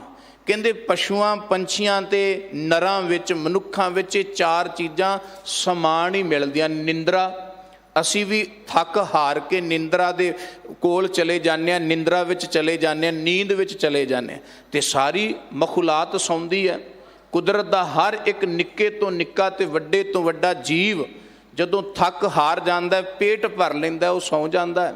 ਕਹਿੰਦੇ ਮਨੁੱਖ ਵੀ ਸੌਂਦਾ ਹੈ, ਹੋਰ ਜੀਵ ਵੀ ਸੌਂਦੇ ਨੇ। ਭੋਜਨ ਬੰਦਾ ਵੀ ਕਰਦਾ ਹੈ, ਜੀਵ ਵੀ ਕਰਦਾ ਹੈ, ਤੇ ਜੀਵ ਜੰਤੂ ਵੀ ਕਰਦੇ ਨੇ। ਭੋਗ ਦਾ ਅਰਥ ਹੈ ਆਪਣੇ ਪਰਿਵਾਰ ਦੀ, ਆਪਣੇ ਪੀੜ੍ਹੀਆਂ ਦਾ ਵਾਧਾ ਕਰਨ ਦੇ ਲਈ ਭੋਗ ਕਰਨਾ, ਸੰਤਾਨ ਦੀ ਉਤਪਤੀ ਕਰਨਾ। ਮਨੁੱਖ ਹੀ ਇਕੱਲਾ ਨਹੀਂ ਕਰਦਾ, ਸਾਰੇ ਜੀਵ ਜੰਤੂ ਆਪਣੇ ਸੰਤਾਨ ਦੀ ਉਤਪਤੀ ਕਰਦੇ ਨੇ। ਤੇ ਭੈ ਹਰ ਇੱਕ ਜੀਵ ਦੇ ਅੰਦਰ ਵਸਦਾ। ਆਪਣੇ ਤੋਂ ਵੱਡੇ ਦਾ ਭੈ, ਕੁਝ ਖੁੱਸ ਨਾ ਜਾਏ ਇਸ ਗੱਲ ਦਾ ਭੈ। ਕਹਿੰਦੇ ਪਸ਼ੂਆਂ ਵਿੱਚ, ਪੰਛੀਆਂ ਵਿੱਚ, ਜੀਵਾਂ ਅੰਦਰ, ਕੀਟਾਂ ਅੰਦਰ ਇਹ ਚਾਰ ਚੀਜ਼ਾਂ ਹਨ। ਤੇ ਚਾਰ ਹੀ ਬੰਦੇ ਕੋਲ ਨੇ। ਬੰਦਾ ਵੀ ਸੌਂਦਾ ਹੈ, ਬੰਦਾ ਵੀ ਖਾਂਦਾ ਹੈ, ਬੰਦਾ ਵੀ ਪਰਿਵਾਰ ਦੇ ਅੰਦਰ ਸੰਤਾਨ ਪੈਦਾ ਕਰਦਾ ਹੈ, ਤੇ ਬੰਦਾ ਵੀ ਵੱਡੇ ਦਾ ਭੈ ਮੰਨਦਾ। ਫਿਰ ਮਹਾਨਤਾ ਕੀ ਹੈ? ਨਿੰਦਰਾ, ਭੋਜਨ, ਭੋਗ, ਭੈ, ਇਹ ਨਰ ਪਸ਼ੂ ਸਮਾਨ। ਨਰਨ ਗਿਆਨ ਨਿਜ ਅਧਿਕਤਾ, ਗਿਆਨ ਬਿਨਾ ਪਸ਼ੂ ਜਾਨ। ਕਹਿੰਦੇ ਜੇ ਮਨੁੱਖ ਨੂੰ ਕੋਈ ਵੱਖਰਾ ਕਰਦਾ, ਮਹਾਨ ਕਰਦਾ, ਉਹ ਹੈ ਉਹਦੇ ਵਿਵੇਕਤਾ, ਉਹਦਾ ਗਿਆਨ, ਜੋ ਪਰਮਾਤਮਾ ਦੇ ਪ੍ਰਤੀ ਉਹ ਝੁਕਾਅ ਰੱਖਦਾ ਹੈ ਕਿ ਮੈਂ ਇਕੱਲਾ ਖਾਣ ਪੀਣ ਤੇ ਸੌਣ ਨਹੀਂ ਆਇਆ। ਜਿੱਥੇ ਕੁੱਲ ਕਾਇਨਾਤ ਦੇ ਜੀਵਾਂ ਅੰਦਰ ਇਹ ਸੋਝੀ ਰੱਬ ਨੇ ਨਹੀਂ ਪਾਈ, ਉਹਨਾਂ ਨੂੰ ਭੋਗ ਜੁਨਾ ਕਿਹਾ ਗਿਆ ਵੀ ਉਹਨਾਂ ਖਾਣਾ ਪੀਣਾ ਸੌਣਾ ਤੇ ਭੋਗਣਾ ਹੈ। ਪਰ ਮਨੁੱਖ ਨੇ ਜਿੱਥੇ ਕੁਝ ਪਦਾਰਥਾਂ ਦਾ ਭੋਗ ਕਰਨਾ ਹੈ, ਉੱਥੇ ਉਹਦੇ ਪ੍ਰਤੀ ਇੱਕ ਮਹਾਨ ਕਰਮ ਆਇਆ ਹੈ ਕਿ ਪਰਮਾਤਮਾ ਪਰਮੇਸ਼ਵਰ ਦੀ ਪ੍ਰਾਪਤੀ ਕਰਕੇ ਆਪਣੇ ਇਸ ਕਰਮ ਜੋਨ, ਭੋਗ ਜੋਨ ਤੋਂ ਮੁਕਤੀ ਪ੍ਰਾਪਤ ਕਰ ਲੈਣੀ। ਇਸ ਕਰਕੇ ਇਹ ਜੂਨ ਮਿਲੀ ਹੈ। ਤੇ ਇਹਦੇ ਵਿੱਚ ਹੀ ਤਾਂ ਮਹਾਨਤਾ ਹੈ ਵੀ ਪਰਮੇਸ਼ਵਰ ਨੂੰ ਧਿਆਏ, ਜੀਵਨ ਦੀ ਪਰਵਰਿਸ਼ ਕਰਦਾ ਰਹੇ, ਪਾਲਣਾ ਕਰਦਾ ਰਹੇ। ਪਰ ਯਾਦ ਰੱਖੇ, ਪਰਵਰਿਸ਼ ਕਰਦਾ, ਧੰਦਾ ਕਰਦਾ ਵੀ ਇਹ ਗੱਲ ਯਾਦ ਰੱਖੇ ਕਿ ਮੇਰਾ ਧੰਦਾ ਜਿਹੜਾ, ਮੇਰਾ ਕਰਮ ਜਿਹੜਾ ਹੈ, ਮੇਰੀ ਸਿਆਣਪ ਨਾਲ ਨਹੀਂ ਚੱਲ ਰਿਹਾ, ਮੇਰੇ ਉਦਮ ਨਾਲ ਨਹੀਂ ਚੱਲ ਰਿਹਾ। ਇਹਨੂੰ ਚਲਾਉਣ ਵਾਲਾ ਉਹ ਵੱਡਾ ਕਰਤਾ ਹੀ ਹੈ, ਅਕਾਲ ਪੁਰਖ ਹੀ ਹੈ। ਜਿਸ ਦਿਨ ਇਹ ਸੋਚ ਬਣ ਗਈ, ਫਿਰ ਬੰਦੇ ਦੀ ਪਹਿਲੀ ਗੱਲ ਤੇ ਕਿਰਤ ਮਾੜੀ ਨਹੀਂ ਹੋਏਗੀ। ਦੂਸਰੀ ਗੱਲ, ਉਹਦੇ ਹੱਥਾਂ ਰਾਹੀਂ, ਉਹਦੇ ਦਿਮਾਗ ਰਾਹੀਂ ਕਿੱਡੀ ਵੀ ਕਾਢ ਹੋ ਜਾਏ, ਕਦੀ ਉਹ ਕਰਤਾ ਬਣ ਕੇ ਹੰਕਾਰੀ ਨਹੀਂ ਹੋਏਗਾ। ਉਹ ਆਖੇਗਾ ਇਹ ਸਾਰੇ ਦਾ ਕਰਤਾ ਅਕਾਲ ਪੁਰਖ ਵਾਹਿਗੁਰੂ ਹੈ। ਧੰਨ ਗੁਰੂ ਅਰਜਨ ਦੇਵ ਸੱਚੇ ਪਾਤਸ਼ਾਹ ਤੋਂ ਸਿੱਖਿਆ ਲਈਏ। ਜਦੋਂ ਗੁਰੂ ਅਰਜਨ ਦੇਵ ਸੱਚੇ ਪਾਤਸ਼ਾਹ ਜੀ ਨੇ ਕਲਯੁਗ ਦਾ ਬੋਹਿਤ ਗੁਰੂ ਗ੍ਰੰਥ ਸਾਹਿਬ ਮਹਾਰਾਜ ਸਤਿਗੁਰ ਨੇ ਬਾਣੀ ਕੇ ਜਹਾਜ਼ ਸਤਿਗੁਰ ਜੀ ਦੀ ਜਦੋਂ ਸੰਪਾਦਨਾ ਕਰ ਦਿੱਤੀ ਨਾ, ਤੇ ਸਾਰੀ ਦੁਨੀਆ ਦੇ ਲੋਕ ਸੰਗਤ ਇਹ ਬਚਨ ਆਖਦੇ ਸਨ, ਸਤਿਗੁਰ ਜੀ ਤੁਸੀਂ ਕਲਯੁਗ ਦੇ ਅੰਦਰ ਉਹ ਗ੍ਰੰਥ ਨੂੰ ਰਚਿਆ ਹੈ ਜਿਹੜਾ ਪਰਮਾਤਮਾ ਦੇ ਘਰ ਤੱਕ ਦੀ ਗਮਤਾ ਜੀਵ ਦੀ ਕਰਾਂਦਾ ਹੈ। ਤੁਸੀਂ ਸੰਸਾਰ ਦੇ ਵਿੱਚ ਬਹੁਤ ਵੱਡਾ ਦੁਨੀਆ 'ਤੇ ਪਰਉਪਕਾਰ ਕੀਤਾ ਹੈ ਕਿ ਬਾਣੀ ਨੂੰ ਰਚਿਆ ਹੈ। ਪਰ ਗੁਰੂ ਸਾਹਿਬ ਜੀ ਕਿਉਂਕਿ ਉਹ ਕਰਤੇ ਨੂੰ ਜਾਣਦੇ ਸਨ, ਉਹਨਾਂ ਨੇ ਵਚਨ ਕੀਤੇ ਗੁਰੂ ਕੀ ਸਵਾਰੀ ਸੰਗਤ ਨੂੰ ਕਿ ਐ ਗੁਰੂ ਕੀ ਸੰਗਤ ਮੈਂ ਕਰਤਾ ਨਹੀਂ, ਸਿੱਖਿਆ ਦਿੱਤੀ।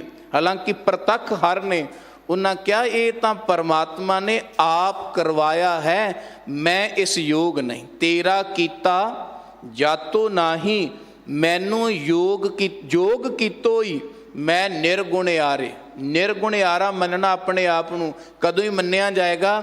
ਜਦੋਂ ਕਰਤੇ ਵੱਲ ਧਿਆਨ ਹੋਏਗਾ, ਕਰਤੇ ਵੱਲ ਸੁਰਤ ਹੋਏਗੀ। ਪਰ ਜੇ ਸੁਰਤੀ ਆਪਣੇ ਭੋਗਾਂ 'ਤੇ ਆਪਣੇ ਇੰਦਰੀਆਂ 'ਤੇ ਹੈ, ਫਿਰ ਬੰਦਾ ਆਪਣੇ ਆਪ ਨੂੰ ਵੱਡਾ ਕਰਤਾ ਮੰਨਦਾ ਵੀ ਮੇਰੇ ਤੋਂ ਵੱਡੀ ਕਿਸੇ ਦੀ ਕਾਢ ਨਹੀਂ ਹੋ ਸਕਦੀ। ਇਸ ਕਰਕੇ ਦਾਤਾਰ ਜੀ ਨੇ ਸਮਝਾਇਆ ਹੈ ਕਿ ਤੇਰੇ ਕਰਤਾਪਨ ਦਾ ਭਾਵ ਜਿੱਦਣ ਮੁੱਕੇਗਾ ਉਦਣ ਪਰਮਾਤਮਾ ਦਾ ਤੂੰ ਭਗਤ ਬਣੇਗਾ। ਤੇ ਯਾਦ ਰੱਖ, ਜਦੋਂ ਤੇਰਾ ਕਰਤਾ ਭਾਵ ਨਹੀਂ ਸੀ, ਕੁਝ ਕਮਾ ਖੱਟ ਨਹੀਂ ਸਹਿ ਸਕਦਾ, ਪਰਮਾਤਮਾ ਨੇ ਤੇਰੀ ਪਰਵਰਿਸ਼ ਮਾਤਾ ਦੇ ਉਦਰ ਵਿੱਚ ਉਦੋਂ ਕੀਤੀ। ਭਗਤ ਧੰਨਾ ਜੀ ਨੇ ਵੀ ਇਸ ਗੱਲ ਦੀ ਗਵਾਹੀ ਭਰੀ ਆ।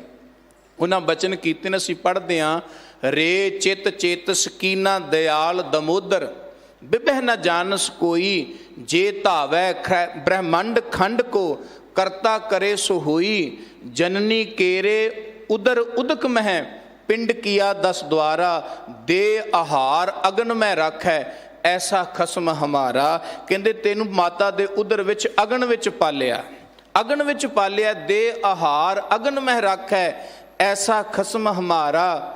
ਕੁੰਮੀ ਜਲ ਮਾਹੇ ਤਨ ਤਿਸ ਬਾਹਰ, ਪੰਖ ਖੀਰ ਤਨ ਨਾਏ। ਕੁੰਮੀ ਕਹਿੰਦੇ ਕੱਛੂ ਕੁੰਮੀ ਨੂੰ, ਕਹਿੰਦੇ ਉਹ ਪਾਣੀ ਦੇ ਵਿੱਚ ਰਹਿੰਦੀ ਹੈ, ਪਾਣੀ ਦਾ ਜੀਵ ਹੈ ਨਾ। ਪਰ ਜਦੋਂ ਉਹਨੇ ਆਂਡੇ ਦੇਣੇ ਹੁੰਦੇ ਨੇ, ਬੱਚੇ ਦੇਣੇ ਹੁੰਦੇ ਨੇ, ਉਹ ਰੇਤ 'ਤੇ ਆ ਜਾਂਦੇ, ਟਿੱਬੇ 'ਤੇ ਆ ਜਾਂਦੇ, ਆਪ ਫਿਰ ਪਾਣੀ ਵਿੱਚ ਚਲੀ ਜਾਂਦੀ। ਕਹਿੰਦੇ ਉਹਨਾਂ ਦੀ ਪਰਵਰਿਸ਼ ਉਹ ਅਕਾਲ ਪੁਰਖ ਅੱਗੇ ਮਾਨੋ ਧਿਆਨ ਧਰਦੀ ਹੈ ਬਾਣੀ ਵਿੱਚ। ਤੇ ਭਾਈ ਗੁਰਦਾਸ ਨੇ ਇਸ ਗੱਲ ਦੀ ਦ੍ਰਿੜਤਾ ਕੀਤੀ, ਕੱਛੂ ਆਂਡਾ ਧਿਆਨ ਧਰ, ਕਰ ਪਰਪੱਕ ਨਦੀ ਵਿੱਚ ਆਣਾ, ਕੂੰਜ ਹਿਰਦੈ ਸਿਮਰਨ ਕਰੈ, ਲੈ ਬੱਚਾ ਉੜਦੀ ਅਸਮਾਨ ਹੈ।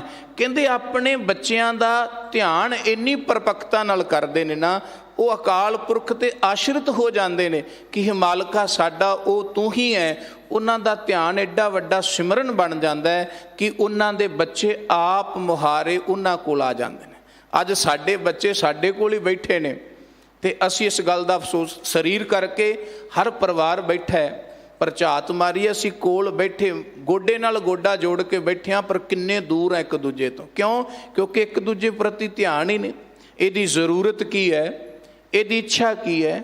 ਹਰ ਮਾਂ ਬਾਪ ਕੇਵਲ ਇਤਨਾ ਸੋਚਦਾ ਜੋ ਗਲਤ ਹੈ ਕਿ ਸਿਰਫ ਮੇਰੀ ਡਿਊਟੀ ਹੈ, ਮੇਰਾ ਫਰਜ਼ ਹੈ ਕਿ ਧੀ ਪੁੱਤਰ ਨੂੰ ਪਦਾਰਥ ਦੇਣੇ।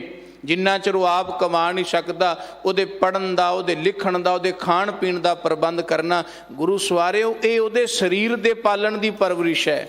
ਤੁਸੀਂ ਉਹਦੇ ਲਈ ਕੀ ਕਰ ਰਹੇ ਹੋ? ਉਹਦੇ ਲਈ ਤੁਹਾਨੂੰ ਆਪ ਕੋਲ ਬੈਠਣਾ ਪਏਗਾ, ਉਹਦੇ ਵਿਚਾਰ ਸੁਣਨੇ ਪੈਣਗੇ, ਆਪਣੇ ਵਿਚਾਰ ਦੱਸਣੇ ਪੈਣਗੇ, ਉਹਦੇ ਖਿਆਲਾਂ ਨੂੰ ਪੜ੍ਹਨਾ ਪਏਗਾ, ਉਹਦੀ ਮਨੋਭਾਵ ਨੂੰ ਪੜ੍ਹਨਾ ਪਏਗਾ, ਜਿਸ ਤੋਂ ਅੱਜ ਅਸੀਂ ਬਹੁਤ ਦੂਰ ਹੋ ਗਏ। ਇਸ ਕਰਕੇ ਮਾਂ ਬਾਪ ਤੋਂ ਬੱਚੇ, ਨਵੀਆਂ ਪੀੜ੍ਹੀਆਂ ਦੂਰ ਨੇ। ਬੁਢੇਪੇ ਵਿੱਚ ਆ ਕੇ ਫਿਰ ਅਸੀਂ ਕਸੂਰ ਕੱਢਦੇ ਹਾਂ ਕਿਉਂਕਿ ਅਸੀਂ ਜਵਾਨੀ ਵਿੱਚ ਬੱਚਿਆਂ ਨੂੰ ਟਾਈਮ ਨਹੀਂ ਦਿੱਤਾ ਹੁੰਦਾ, ਤੇ ਫਿਰ ਉਹ ਆਪ ਜਵਾਨੀ ਵਿੱਚ ਆ ਕੇ ਬੁੱਢਿਆਂ ਨੂੰ ਟਾਈਮ ਨਹੀਂ ਦਿੰਦੇ। ਲੈਨੇ ਅਸੀਂ ਆਪਣਾ ਹੀ ਹਾਂ, ਜੋ ਕੁਝ ਅਸੀਂ ਪਹਿਲਾਂ ਵੰਡਿਆ ਹੈ ਉਹ ਕੁਝ ਹੀ ਸਾਨੂੰ ਮਿਲਦਾ ਹੈ। ਇਹ ਝਾਤ ਮਾਰੀ ਹੈ ਕਿ ਜੇ ਬੱਚਿਆਂ ਨੂੰ ਸਮਾਂ ਦਿੱਤਾ ਹੈ ਤਾਂ ਉਹ ਤੁਹਾਡੇ ਵਡੇਰੇ ਹੁੰਦਿਆਂ ਤੁਹਾਨੂੰ ਸਮਾਂ ਦੇਣਗੇ, ਤੇ ਜੇ ਤੁਸੀਂ ਨਹੀਂ ਦਿੱਤਾ, ਠੀਕ ਹੈ, ਕਰ ਅਸੀਂ ਉਹਨਾਂ ਲਈ ਰਹੇ ਹੁੰਦੇ ਹਾਂ, ਪਰ ਇੰਨਾ ਕੁ ਨਹੀਂ ਇੱਕ ਪੀੜ੍ਹੀ ਲਈ ਕਰਨਾ ਹੋਵੇ, ਬੰਦੇ ਨੇ ਬੱਚਿਆਂ ਲਈ ਕਰਨਾ ਹੋਵੇ, ਬਹੁਤ ਕੁਝ ਰੱਬ ਨੇ ਦਿੱਤਾ ਹੈ, ਪਰ ਮਨੁੱਖ ਬਹੁਤ ਦੂਰ ਦੀ ਸੋਚ ਲੈਂਦਾ ਹੈ, ਉਹਨਾਂ ਪੀੜ੍ਹੀਆਂ ਬਾਰੇ ਵੀ ਸੋਚ ਲੈਂਦਾ ਹੈ ਜੋ ਅਜੇ ਹੋਂਦ ਵਿੱਚ ਵੀ ਨਹੀਂ ਆਈਆਂ। ਕਸੂਰ ਸਾਡਾ ਹੈ।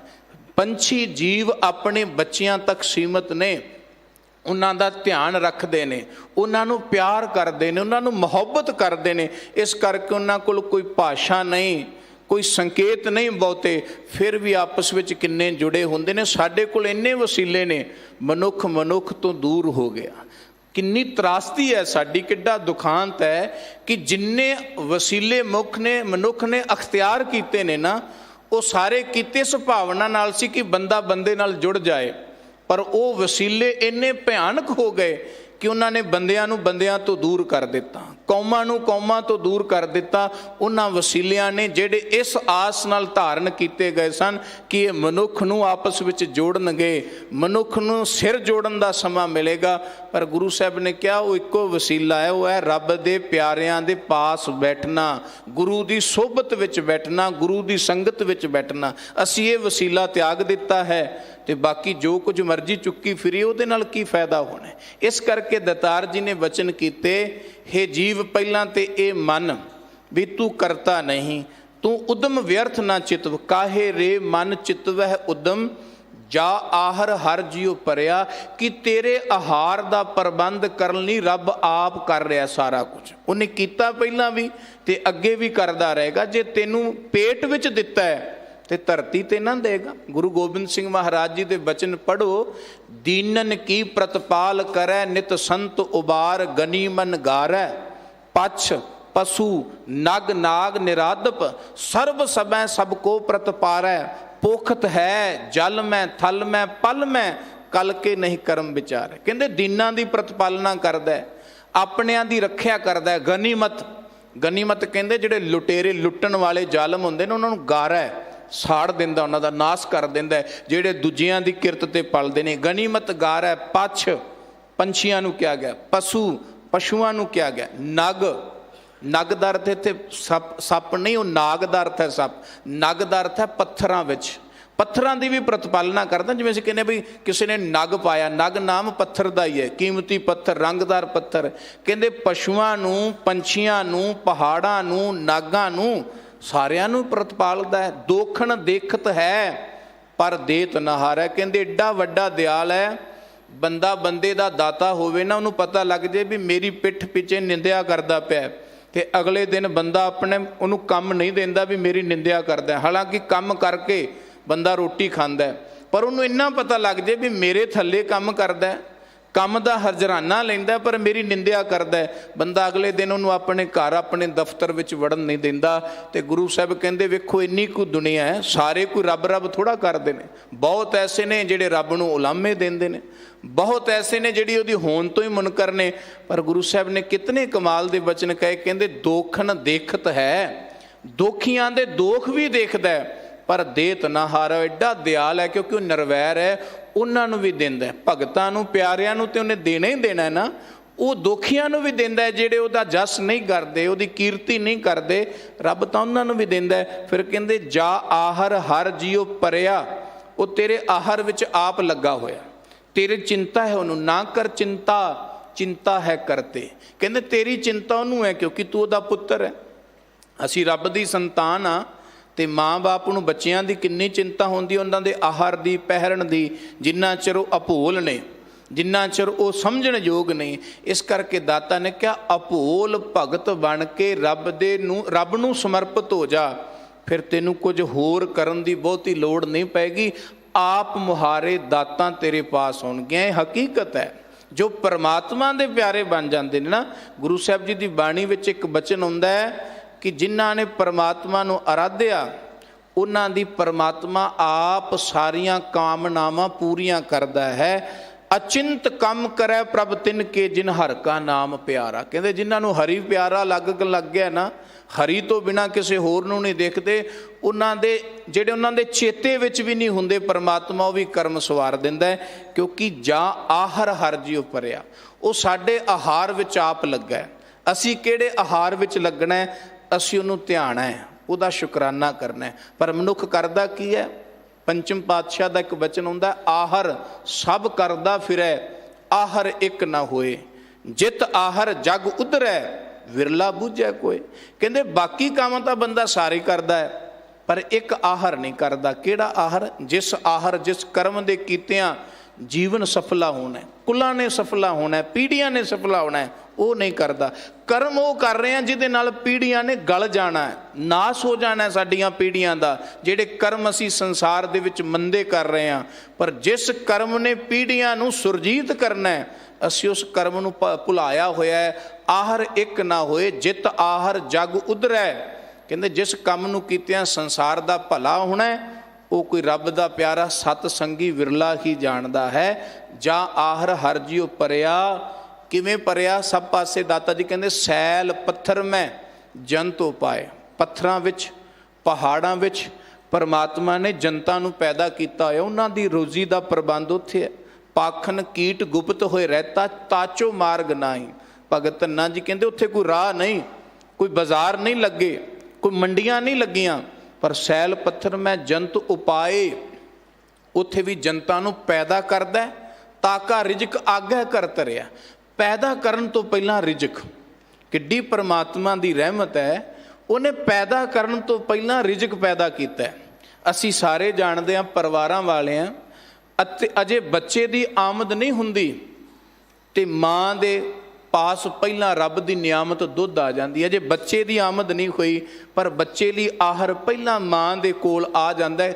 ਮਾਂ ਥੋੜ੍ਹਾ ਚਿਤਵਦੀ ਹੈ ਵੀ ਮਾਂ ਆਖੇ ਮੈਂ ਉਦਮ ਕਰ ਰਹੀ ਹਾਂ, ਮੈਂ ਉਪਰਾਲਾ ਕਰ ਰਹੀ ਹਾਂ ਕਿ ਮੈਂ ਆਪਣੇ ਬੱਚੇ ਨੂੰ ਦੁੱਧ ਪਿਆਣਾ ਅਤੇ ਉਹਦਾ ਪ੍ਰਬੰਧ ਮੈਂ ਕੀਤਾ। ਬਿਲਕੁਲ ਇਹ ਨਾਦਾਨੀ ਵਾਲੀ ਗੱਲ ਹੋਏਗੀ। ਗੁਰੂ ਸਾਹਿਬ ਕਹਿੰਦੇ ਵੀ ਪਹਿਲਾਂ ਰਿਜਕ ਹੈ, ਫਿਰ ਉਹ ਪਰਮਾਤਮਾ ਜਨਤਾ ਨੂੰ ਪੈਦਾ ਕਰਦਾ ਹੈ। ਸੈਲ ਪੱਥਰ ਮਹਿ ਜੰਤ ਉਪਾਏ, ਤਾਕਾ ਰਿਜਕ ਆਗੈ ਕਰ ਧਰਿਆ। ਮੇਰੇ ਮਾਧੋ ਜੀ ਸਤ ਸੰਗਤ ਮਿਲੇ ਸੋ ਤਰਿਆ। ਕਹਿੰਦੇ ਤੂੰ ਇਹ ਉਦਮਾਂ ਨਾਲ ਤਰਨਾ ਨਹੀਂ। ਦੋ ਕਰਮ ਹੁੰਦੇ ਨੇ, ਇੱਕ ਉਪਕਰਮ ਸਹਿਯੋਗੀ ਕਰਮ ਕਹਿ ਲਈ, ਇੱਕ ਮੁੱਖ ਕਰਮ ਕਹਿ ਲਈ। ਜਿਵੇਂ ਕੋਈ ਬੰਦੇ ਨੇ ਆਪਣੇ ਬੇਟੇ ਦਾ ਵਿਆਹ ਕਰਨਾ ਹੈ, ਮੁੱਖ ਕਾਰਜ ਹੋ ਗਿਆ ਨਾ, ਪਰ ਉਸ ਕਾਰਜ ਨੂੰ ਨੇਪਰੇ ਚਾੜਨ ਦੇ ਲਈ ਕਿੰਨੇ ਹੋਰ ਕੰਮ ਕਰਨੇ ਪੈਂਦੇ ਨੇ। ਹਰ ਤਰ੍ਹਾਂ ਦੇ ਬੰਦੇ ਦੇ ਨਾਲ ਵਿਚਾਰ ਕਰਨਾ ਪੈਂਦਾ ਵੀ ਡੈਕੋਰੇਸ਼ਨ ਕਿੰਨੇ ਕਰਨਾ ਹੈ, ਮਠਿਆਈ ਦਾ ਪ੍ਰਬੰਧ ਕਿੰਨੇ ਕਰਨਾ ਹੈ, ਪ੍ਰਸ਼ਾਦੇ ਪਾਣੀ ਦਾ ਪ੍ਰਬੰਧ ਕਿੰਨੇ ਕਰਨਾ ਹੈ, ਰਿਸ਼ਤੇਦਾਰਾਂ ਨੂੰ ਕਿੰਨੇ ਸਾਂਭਣਾ ਹੈ। ਇਹ ਸਾਰੇ ਨਿੱਕੇ ਉਪਕਰਮ ਨੇ। ਇਹਨਾਂ ਤੋਂ ਬਿਨਾਂ ਮਹਾਨ ਕਰਮ ਨੇ ਨੇਪਰੇ ਨਹੀਂ ਚੜ੍ਹਨਾ। ਪਰ ਜੇ ਬੰਦਾ ਕਹੇ ਵੀ ਮੈਂ ਮਠਿਆਈ ਵਾਲੇ ਨਾਲ ਵੀ ਗੱਲ ਕਰ ਆਵਾਂ, ਟੈਂਟ ਵਾਲੇ ਨਾਲ ਵੀ ਗੱਲ ਕਰ ਆਵਾਂ, ਰਿਸ਼ਤੇਦਾਰਾਂ ਨੂੰ ਵੀ ਚਿੱਠੀਆਂ ਪੱਤਰ ਦੇ ਦਿਆਂ, ਪਰ ਮੈਂ ਮੁੰਡਾ ਨਹੀਂ ਵਿਆਹਣਾ, ਤੇ ਲੋਕ ਕੀ ਆਖਣਗੇ? ਉਹਨੂੰ ਮੂਰਖ ਆਖਣਗੇ ਨਾ ਵੀ ਤੂੰ ਸਾਰਾ ਕੰਮ ਤਾਂ ਕਰ ਲਿਆ, ਪਰ ਜਿਹਦੇ ਕਰਕੇ ਕੀਤਾ ਉਹ ਤੂੰ ਕਾਰਜ ਕਰਨ ਲਈ ਤਿਆਰ ਹੀ ਨਹੀਂ ਹੈਗਾ। ਸੰਸਾਰ ਵਿੱਚ ਬੰਦਾ ਸਾਰੇ ਕੰਮ ਕਰਦਾ ਪਿਆ, ਪਰ ਇਹ ਸਾਰੇ ਕਾਰਜ ਕਾਹਦੇ ਲਈ ਨੇ? ਵੀ ਤੇਰਾ ਮੁੱਖ ਕਰਮ ਜਿਹੜਾ ਨੇਪਰੇ ਚੜ੍ਹ ਜਾਏ। ਉਹ ਕਿਹੜਾ ਹੈ? ਭਈ ਪ੍ਰਾਪਤ ਮਾਨੁਖ ਦੇ ਹੋਰੀਆ, ਗੋਬਿੰਦ ਮਿਲਣ ਕੀ ਇਹ ਤੇਰੀ ਵਰੀਆ, ਅਵਰ ਕਾਜ ਤੇਰਾ ਕੀਤਾ ਨਾ ਕੰਮ। ਕਈ ਵਾਰੀ ਅਸੀਂ ਇਹਦੇ ਅਰਥ ਕਰਨੇ ਆ ਵੀ ਹੋਰ ਕੰਮ ਤੈਨੂੰ ਕਰਨੇ ਨਹੀਂ ਚਾਹੀਦੇ। ਬਿਲਕੁਲ ਨਹੀਂ। ਅਵਰ ਕਾਜ ਤੇਰਾ ਕੀਤਾ ਨਾ ਕੰਮ। ਜੇ ਤੂੰ ਉਹ ਮੁੱਖ ਕਰਮ ਕਰਨ ਵਿੱਚ ਅਸਫਲ ਹੋ ਗਿਆ ਜਾਂ ਨਹੀਂ ਕਰਨਾ ਚਾਹੁੰਦਾ, ਫਿਰ ਤੇਰੇ ਕਰਨ ਦਾ ਕੋਈ ਫਾਇਦਾ ਨਹੀਂ। ਜੇ ਤੂੰ ਪੁੱਤ ਹੀ ਨਹੀਂ ਵਿਆਹਣਾ ਤੇ ਉਹਦਾ ਪ੍ਰਬੰਧ ਕਰਨ ਦਾ ਵੀ ਕੋਈ ਫਾਇਦਾ ਨਹੀਂ। ਜੇ ਪੁੱਤ ਵਿਆਹਣਾ ਫਿਰ ਉਹਦੇ ਸਾਰੇ ਕੀਤੇ ਹੋਏ ਕੰਮ ਤੇਰੇ ਸਹਿਯੋਗੀ ਬਣ ਜਾਣਗੇ। ਕਰਮ ਉਹ ਕਰਨੇ ਨੇ ਜਿਹੜੇ ਪਰਮਾਤਮਾ ਦੀ ਪ੍ਰਾਪਤੀ ਦੇ ਸਹਿਯੋਗੀ ਬਣ ਜਾਣ। ਇਸ ਕਰਕੇ ਦਾਤਾ ਨੇ ਕਿਹਾ ਉਹ ਉੱਤਮ ਕਰਮ ਹੈ। ਬਾਕੀ ਕਰਮ ਇਸ ਤਰ੍ਹਾਂ ਕਰਨੇ ਨੇ ਵੀ ਤੇਰੇ ਨਾਲ ਸਹਾਇਤਾ ਕਰਨ। ਕਿ ਭਗਤਾਂ ਨੇ ਕਿਰਤ ਨਹੀਂ ਕੀਤੀ, ਕਿ ਗੁਰੂ ਸਾਹਿਬਾਨਾਂ ਨੇ ਕਿਰਤ ਨਹੀਂ ਕੀਤੀ। ਧੰਨ ਗੁਰੂ ਨਾਨਕ ਦੇਵ ਸੱਚੇ ਪਾਤਸ਼ਾਹ ਤਾਂ ਜਦੋਂ ਸਤਿਗੁਰੂ ਜੀ ਉਦਾਸੀਆਂ ਤੇ ਗਏ, ਸਭ ਤੋਂ ਪਹਿਲਾਂ ਗਏ ਹੀ ਕਿਰਤੀ ਸਿੱਖ ਭਾਈ ਲਾਲੋ ਦੇ ਘਰ। ਸੰਦੇਸ਼ ਸੀ ਵੀ ਅਸੀਂ ਕਿਰਤੀ ਦੇ ਘਰ ਦਾ ਖਾਣਾ, ਵਿਹਲੇ ਦੇ ਘਰ ਦਾ ਨਹੀਂ ਖਾਣਾ, ਠੱਗੀ ਵਾਲੇ ਦੇ ਘਰ ਦਾ ਨਹੀਂ ਖਾਣਾ, ਜ਼ੁਲਮ ਕਰਨ ਵਾਲੇ ਦੇ ਘਰ ਦਾ ਨਹੀਂ ਖਾਣਾ, ਖੋਟੀ ਕਿਰਤ ਕਰਨ ਵਾਲੇ ਦੇ ਘਰ ਦਾ ਨਹੀਂ ਖਾਣਾ। ਗੁਰੂ ਨੇ ਸੰਕੇਤ ਦਿੱਤਾ ਵੀ ਸਿੱਖ ਆਪ ਕਿਰਤੀ ਹੈ ਤੇ ਉਹ ਕਿਰਤੀ ਦੇ ਘਰ ਵਿੱਚ ਹੀ ਖੁਸ਼ੀ ਨਾਲ ਜਾਵੇ, ਨਾ ਕਿ ਉਹਦੇ ਘਰ। ਪਦਾਰਥ ਤਾਂ ਬਹੁਤ ਮਿਲ ਜਾਣਗੇ ਜਿਹੜੇ ਕਿਰਤ ਨਹੀਂ ਕਰਦੇ, ਜਿਨ੍ਹਾਂ ਦੀ ਕਮਾਈ 2-3 ਨੰਬਰ ਦੀ ਹੈ, ਪਰ ਗੁਰੂ ਸਾਹਿਬ ਕਹਿੰਦੇ ਉਹਨਾਂ ਨੂੰ ਸਕੂਨ ਨਹੀਂ ਮਿਲ ਸਕਦਾ, ਉਹਨਾਂ ਨੂੰ ਅੰਦਰ ਦੀ ਤ੍ਰਿਪਤੀ ਨਹੀਂ ਮਿਲ ਸਕਦੀ। ਉਹ ਪਰਮਾਤਮਾ ਦੇ ਨਾਮ ਨਾਲ ਮਿਲਣੀ ਹੈ। ਗੁਰੂ ਸਾਹਿਬਾਨਾਂ ਨੇ ਆਪ ਕਿਰਤ ਕੀਤੀ। ਗੁਰੂ ਨਾਨਕ ਦੇਵ ਜੀ ਨੇ ਤਾਂ ਸਾਰੀਆਂ ਕਿਰਤਾਂ ਕੀਤੀਆਂ। ਸਾਰੀ ਜ਼ਿੰਦਗੀ 'ਚ ਬੰਦਾ ਇੱਕ ਹੀ ਕਿਰਤ ਕਰੇਗਾ, ਖੇਤੀ ਵਾਲਾ ਖੇਤੀ, ਵਪਾਰ ਵਾਲਾ ਵਪਾਰ, ਹੱਟ ਵਾਲਾ ਹੱਟ, ਸੌਦਾਗਰ ਸੌਦਾਗਰੀ ਕਰਦਾ। ਪਰ ਗੁਰੂ ਸਾਹਿਬ ਨੇ ਸਾਰੀਆਂ ਕਿਰਤਾਂ ਕਰਕੇ ਦਿਖਾਈਆਂ। ਵਪਾਰ ਵੀ ਕੀਤਾ, ਸੱਚਾ ਸੌਦਾ ਕੀਤਾ। ਕਰਤਾਰਪੁਰ ਦੀ ਧਰਤੀ ਤੇ ਹਲ ਵੀ ਵਾਇਆ ਸਤਿਗੁਰਾਂ ਨੇ। ਸਤਿਗੁਰਾਂ ਨੇ ਸੁਲਤਾਨਪੁਰ ਲੋਧੀ ਦੀ ਧਰਤੀ ਤੇ ਹੱਟ ਵੀ ਚਲਾਇਆ ਗੁਰਦੇਵ ਪਿਤਾ ਮਹਾਰਾਜ ਸੱਚੇ ਪਾਤਸ਼ਾਹ ਜੀ ਨੇ। ਸਾਰੇ ਹੀ ਕਰਮ ਸਤਿਗੁਰਾਂ ਨੇ ਕਿਰਤ ਕੀਤੀ, ਪਰ ਇੱਕ ਚੀਜ਼ ਨੂੰ ਨਹੀਂ ਭੁਲਾਇਆ ਵੀ ਕਿਰਤ ਉਸ ਮਾਲਕ ਦੀ ਯਾਦ ਵਿੱਚ ਤੇ ਉਹਦੀ ਪ੍ਰਾਪਤੀ ਦੇ ਲਈ, ਸਹਾਇਤਾ ਲਈ ਵਰਤਿਆ, ਨਾ ਕਿ ਕਿਰਤ ਨੂੰ ਇਸ ਕਰਕੇ ਵਰਤਿਆ ਵੀ ਮੈਂ ਖਾ ਪੀ ਕੇ ਮਰ ਜਾਣਾ, ਬਸ ਇਹ ਕਿਰਤ ਕਰਨੀ। ਨਹੀਂ, ਇਹ ਤਾਂ ਪਸ਼ੂ ਕਰ ਰਹੇ ਨੇ, ਖਾ ਪੀ ਕੇ ਮਰ ਜਾਂਦੇ ਨੇ। ਜੇ ਮਨੁੱਖ ਵੀ ਐਸਾ ਕਰ ਰਿਹਾ ਫਿਰ ਉਹ ਇੱਕ ਸੋਹਣਾ ਸੁਸ਼ੀਲ ਪਸ਼ੂ ਹੀ ਹੈ, ਮਨੁੱਖ ਅਖਵਾਣ ਦਾ ਹੱਕਦਾਰ ਨੇ। ਗੁਰੂ ਸਾਹਿਬ ਨੇ ਕਿਹਾ, ਸੈਲ ਪੱਥਰ ਮੈਂ ਜੰਤ ਉਪਾਏ, ਤਾਕਾ ਰਿਜਕ ਆਗਿਆ ਕਰ ਧਰਿਆ। ਮੇਰੇ ਮਾਧੋ ਜੀ ਸਤ ਸੰਗਤ ਮਿਲੇ ਸੋ ਤਰਿਆ। ਹੇ ਜੀਵ, ਸਤ ਸੰਗਤ ਵਿੱਚ ਬੈਠ ਕੇ ਇਹ ਉੱਤਮ ਕਰਮ ਕਰ। ਇੱਕ ਘੜੀ ਦਾ ਕੀਤਾ ਵੀ ਤੇਰਾ ਬਹੁਤ ਸਫਲਾ ਹੋਏਗਾ। ਬੰਦਾ ਸਾਰੀ ਉਮਰ ਲਈ ਪਹਿਰ ਦੀ, ਰਾਤ ਦੀ, ਦਿਨ ਦੀ, 2 ਪਹਿਰ ਦੀ, ਅਸੀਂ ਕਹਿੰਦੇ ਵੀ 2 ਵਕਤ ਦੀ ਰੋਟੀ ਕਮਾਉਣ ਦੇ ਲਈ ਸਾਰੀ ਉਮਰ ਹੱਡ ਭੰਨਣੇ ਪੈਂਦੇ ਨੇ। ਪਰ ਗੁਰੂ ਸਾਹਿਬ ਜੀ ਕਹਿੰਦੇ ਇੱਥੇ ਵੇਖੋ, 2 ਘੜੀ ਦੀ ਸਤ ਸੰਗਤ, ਸਾਰੀ ਉਮਰ ਦੀ ਕਮਾਈ। ਇੱਕ ਪਾਸੇ ਸਾਰੀ ਉਮਰ ਦੀ ਕਮਾਈ ਤੇ 2 ਵਕਤ ਦੀ ਰੋਟੀ ਮਸਾਂ ਮੁਯੱਸਰ ਹੁੰਦੀ ਹੈ, ਤੇ ਇੱਕ ਪਾਸੇ ਸਤਿਗੁਰੂ ਜੀ ਕਹਿੰਦੇ ਇੱਕ ਘੜੀ ਆ ਕੇ ਬੈਠ, ਅੱਧੀ ਘੜੀ ਆ ਕੇ ਬੈਠ। 8 ਪਹਿਰ 60 ਘੜੀ ਮੈਂ ਜੋ ਏਕ ਘਰੀ, ਸਾਧ ਸਮਾਗਮ ਕਰੈ ਨਿਜ ਕਰ ਜਾਤ। ਭਾਈ ਗੁਰਦਾਸ ਜੀ ਕਹਿੰਦੇ ਕੰਮ ਕਰ ਆਪਣੇ, 8 ਪਹਿਰ ਆਪਣੇ ਕੰਮ ਕਰ, ਪਰ ਯਾਦ ਰੱਖ ਇੱਕ ਤੇ ਕੰਮ ਕਰਦਿਆਂ, ਕਿਰਤ ਕਰਦਿਆਂ ਕਰਤਾਰ ਨੂੰ ਨਹੀਂ ਭੁੱਲਣਾ, ਸਦਾ ਉਹਦੀ ਯਾਦ ਬਣੀ ਰਹੇ। ਤੇ ਦੂਜਾ, ਨਿਰੰਤਰ ਸੰਗਤ ਵਿੱਚ ਬੈਠ ਕੇ ਘੜੀ 2 ਘੜੀ ਉਸ ਮਾਲਕ ਦਾ ਸ਼ੁਕਰਾਨਾ, ਉਸ ਮਾਲਕ ਅੱਗੇ ਅਰਦਾਸ ਕਰਨੀ। ਕਹਿੰਦੇ ਇਹ ਘੜੀ ਦਾ ਤੇਰੇ ਕੋਲ ਮੁੱਕਣਾ ਹੀ ਨਹੀਂ, ਭਾਵੇਂ ਜਿੰਨਾ ਚਿਰ ਮਰਜ਼ੀ ਖਾਈ ਜੇ। ਖਾਵੋ ਖਰਚੋ ਰਲ ਮਿਲ ਭਾਈ, ਟੋਟ ਨਾ ਆਵੇ ਵੱਧ ਹੋ ਜਾਏ। ਗੁਰੂ ਸਾਹਿਬ ਜੀ ਕਹਿੰਦੇ ਮੁੱਕਣਾ ਹੀ ਨਹੀਂ ਜੇ ਘੜੀ ਤੂੰ ਸੰਭਾਲ ਲਏਗਾ, ਬਾਕੀ ਭਾਵੇਂ ਕਿੰਨੇ ਘੰਟਿਆਂ ਦਾ ਕਰੀ ਜਾ। ਸਾਡੀ ਕਮਾਈ ਦੀ ਅੱਜ ਕਿੰਨੀ ਕੁ ਔਕਾਤ ਹੈ ਸੰਸਾਰ ਦੇ ਵਿੱਚ। ਬੰਦਾ 20-20 ਘੰਟੇ ਕਰਮ ਕਰਦਾ ਹੈ, ਪਰ ਕੁਝ ਖਿਣਾਂ ਵਿੱਚ ਉਡਾ ਦਿੰਦਾ। ਪਰ ਕਹਿੰਦੇ ਇਹ ਐਸੀ ਕਮਾਈ ਹੈ, ਇਹਦਾ ਕਦੀ ਟੋਟ ਨਹੀਂ ਆਏਗੀ, ਟੋਟ ਨਾ ਆਵੇ ਵੱਧ ਹੋ ਜਾਈ। ਸੋ ਇਸ ਕਰਕੇ ਸਤਿਗੁਰੂ ਜੀ ਕਹਿੰਦੇ ਜੇ ਅਸਲ ਕਮਾਈ ਕਰਨੀ ਹੈ ਨਾ, ਜੇ ਤਰਨਾ ਹੀ ਤੇ ਸਤ ਸੰਗਤ ਵਿੱਚ ਆ।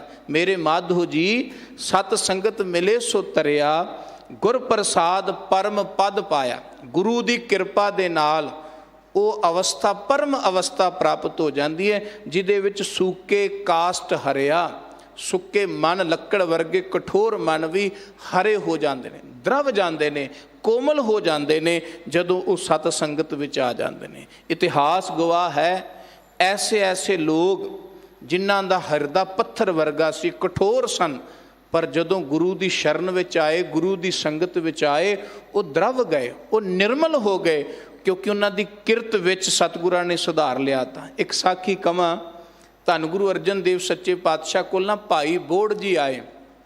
ਉਹਨਾਂ ਕਿਹਾ, ਸਤਿਗੁਰੂ ਜੀ ਮੈਂ ਕਿਹੜੀ ਕਿਰਤ ਕਰਾਂ? ਹਰ ਬੰਦੇ ਦਾ ਸਵਾਲ ਹੁੰਦਾ, ਉਹ ਆਪਣੇ ਤੋਂ ਸਿਆਣੇ ਨੂੰ ਵੀ ਪੁੱਛਦਾ। ਗੁਰੂ ਸਾਹਿਬ ਨੇ ਬੜੇ ਸੋਹਣੇ ਬਚਨ ਕਹੇ। ਕਹਿੰਦੇ ਬੋੜ ਭਾਈ, ਕਿਰਤ ਕੋਈ ਵੀ ਕਰ, ਇੱਕ ਕਿਰਤ ਕਰਦਿਆਂ ਕਰਤਾਰ ਨੂੰ ਵਿੱਚੋਂ ਮਨਫੀ ਨਾ ਕਰੇ, ਤੇ ਇੱਕ ਕਿਰਤ ਕਰਦਿਆਂ ਕੋਈ ਖੋਟੀ ਕਿਰਤ ਨਾ ਕਰੀ, ਕਿਸੇ ਨਾਲ ਧੱਕਾ ਨਾ ਕਰੀ।